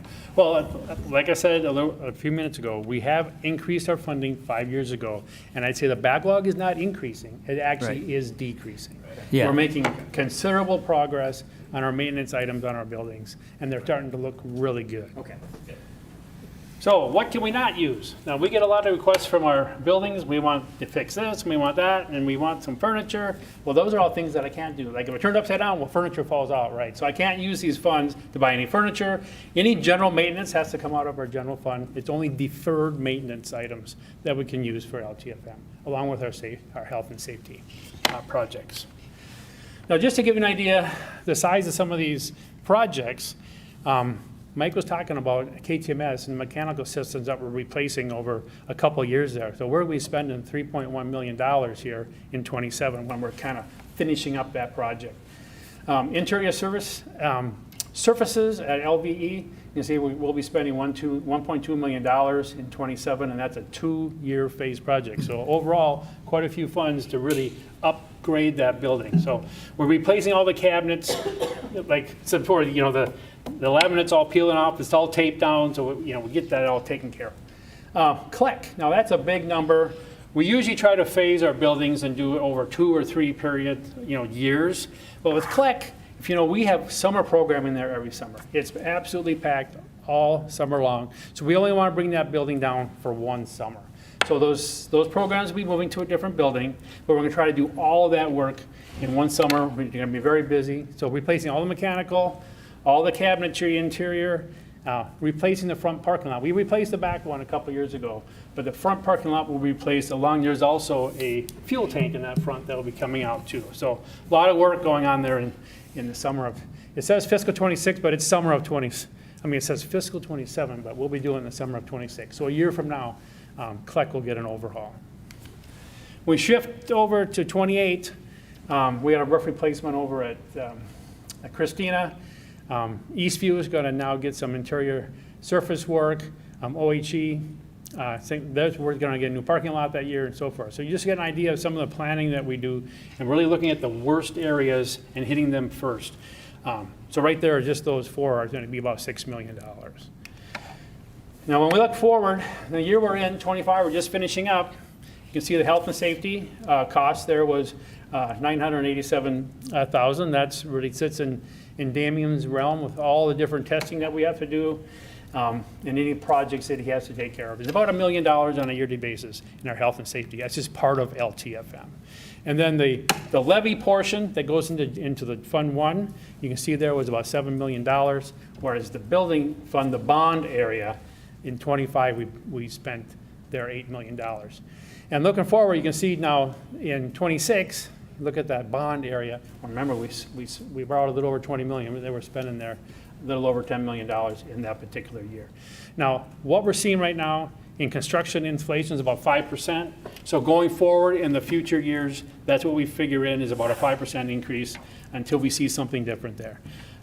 So you get an idea of what's happening there. So we're spending about $18 million just on our maintenance of our buildings on a yearly basis that qualify for LTFM. Now we're going to shift over to District 917. As you know, we're a member district of District 917. They're an intermediate district. They don't have any bonding authority. They don't have any levy authority. So what happens is all the member districts all kick in to help them pay for their projects. So you'll see that when we do the levy, you'll see a piece on that levy is for District 917. So we levy those funds for them. You can see they're spending a little less. Main thing with LTFM, especially at District 917, they don't own very many of their buildings. So these projects are much smaller because they can't use these funds in their leased buildings. But you can see there, we'll be asking you to okay $32,746 in next year's paid 26 levy for District 917 for their LTFM program. Now, challenges going forward. I guess we've talked about some of them today, but our aging buildings. We have some buildings that have quite a bit of age on them. Currently, mechanical projects are buildings pre-1974, and that's where a lot of money right now is going into KTMS. Unpredictably of costs. Things during the year break. We don't know they're going to break, but we have to take care of it immediately. So we always have some contingency set aside, so anything that comes along during that year, we can take care of. And coordinating work. This is always very hard. Our buildings are used like we said, in the evenings a lot, but they're also used a lot in the summer. Now, certain buildings we take down totally, like KTMS, that building, no action is going to happen in there, no type of programming, because that we tore apart this summer. But there's other buildings where there's programming going on. We're doing some smaller projects. We definitely have to coordinate with those user groups to make sure that everything is safe in that building. We have a lot of lack of storage space at our buildings and across the district. As a challenge, we're having a hard time. We do have a facility, our Track 2 facility with some storage, but it's a very small facility for a district our size. Staffing, talk about challenges. We have people come and go on a regular basis. It seems like we finally hire a couple and then 3 leave the next day. That's the feeling that we get. And right now we have several openings in our custodial staff, and we continue to work very hard to try to recruit new employees. And of course, balancing needs versus wants. We have a lot of wants. We get a lot of asks from our buildings, and we have to stay within the funding that we have. So that's a challenge for us. And of course, needs always outpace our funding. As you see, all our dollars now have disappeared. So with that said, Good visual. is there any questions? Yeah, I've got 3. So the budget cuts that we made a couple years back, I think the goal was that we were going to close down the school buildings or all buildings for like a week or 2 weeks. That would save costs. Are we still doing that, or have we left them open? We are doing that with outside user groups. So when we get to Christmas week, where we have a hard time getting enough staff to work on those weeks, we got a lot of holidays, we're paying double pay for everybody. So the week of Christmas, yes, we close down except for our athletic facilities that our teams are using. The 4th of July week is another week that's hot, and we don't have to necessarily cool our buildings as much when everybody's gone. Got it. So we're having energy cost savings. Yes. And perfect. Second question is, I thought I heard, do we have like a separate piece of land that's not big enough to build a school? I thought it was like across the street from Lakeville South area. 27 acres, and it's still there, and it's still ours. Yes, Okay. sir. And I'm not proposing, but like, obviously there may be some thoughts where maybe we put a storage facility there, whatever that might be, and maybe that might be something for you guys to think about. Oh, we got some We've got things like, to what are we bring doing to with you that on property? that. Got it. Yep. And then the last question is that I thought there was a levy that was passed, and I brought this up last year around the Lakeville South Dome. Would that be considered part of these LTFM dollars of building that out?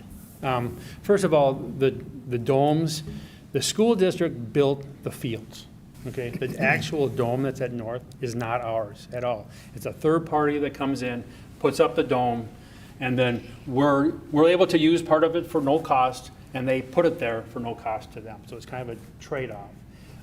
Of course, there was talk about South getting one too, but at this point, there hasn't been any interest from another third party to put another dome up yet. Has there been any interest from members of the community coming forward and wanting to build that kind of like they did with the hockey rinks, like a dome at South? I've had meeting with only one third party. We talked about the costs and how it would work, try to match it up with the way we're doing the other, and they didn't respond again. Brian, you had another question? I guess like my question with that is, if that were to be the case, or if someone did come forward, then it would kind of be competing with the other dome, right? So I guess I'm wondering how that would work, because it would be kind of a conflict. If you had another organization I come agree. in and Yeah, try to do a dome, the we initial would be thought competing was against that- ourselves. The initial thought was the same third party that put the dome at North would also do the dome at South. But they're having a hard enough time keeping the first dome full, so they don't see a feasibility of putting a second one up and being able to sell all the time. So at this point, they're not interested in outlaying any more. So we dollars. like our dome time isn't fully used or utilized? Their portion with which they're making money on to make their payments on the dome is where they're having trouble getting enough time. Okay. And then you're opening a second one up, they know they won't have enough time. So in order to cash flow that business, they're not willing to do that yet. Brian, you had another question? Yeah, and I believe there was some logistics issues for the second dome. Help remind me, I think it wasn't relatively easy to put the dome up at South because you'd have to take out the parking ramp or the entryway as you walk into the South Dome, because that was supposed to be the driveway for handicap accessible parking. So we'd have to build something behind the South Dome or something. Is that what I heard? Yeah, the one issue that we would have to take care of at the South Dome is some type of parking for handicap accessibility, which we don't have right now. And so the bottom line, there doesn't seem to be a need for another dome, and which then would probably negate any further discussions around even building out that parking. I mean, we certainly lot. don't have the funds to put up a dome, Yep. so it'd have to come from a third party like we did with the North Dome. Got it. And at this Thank point, you. it's not feasible. Very good. Amber? Mine's not a question, but I just wanted to say thank you for all of you for presenting tonight. I know many of these roles are thankless positions. Like, you're not the front face, you're not the teachers that, everyone loves, which we saw on the slide earlier. We all love you too. And I'm in the schools a lot at night for activities for my kids, and I'm just so grateful for the staff, their friendliness, their professionalism, the way the schools look. And I remember last year, at the time my son was a preschooler, and we had Kung Fu at Oak Hills. It was at night. And I think someone probably didn't request a table or something. And the custodian that was there at night, he just quickly jumped in, solved the problem. It was not his job to do so. And I just remember that as really standing out as someone going above and beyond. So thanks for all you do, and appreciate the work. Yeah, thank you. Very good. Anything else, folks? Okay, very good. Bill, thank you. And for the other presenters, thank you also. Thank you. Okay, do any of the directors have a report? Amber? A couple of things. Last week, I attended on May 8th the Community Education Council. A couple with Superintendent Baumann, so chime in if you want. A couple of updates from that meeting.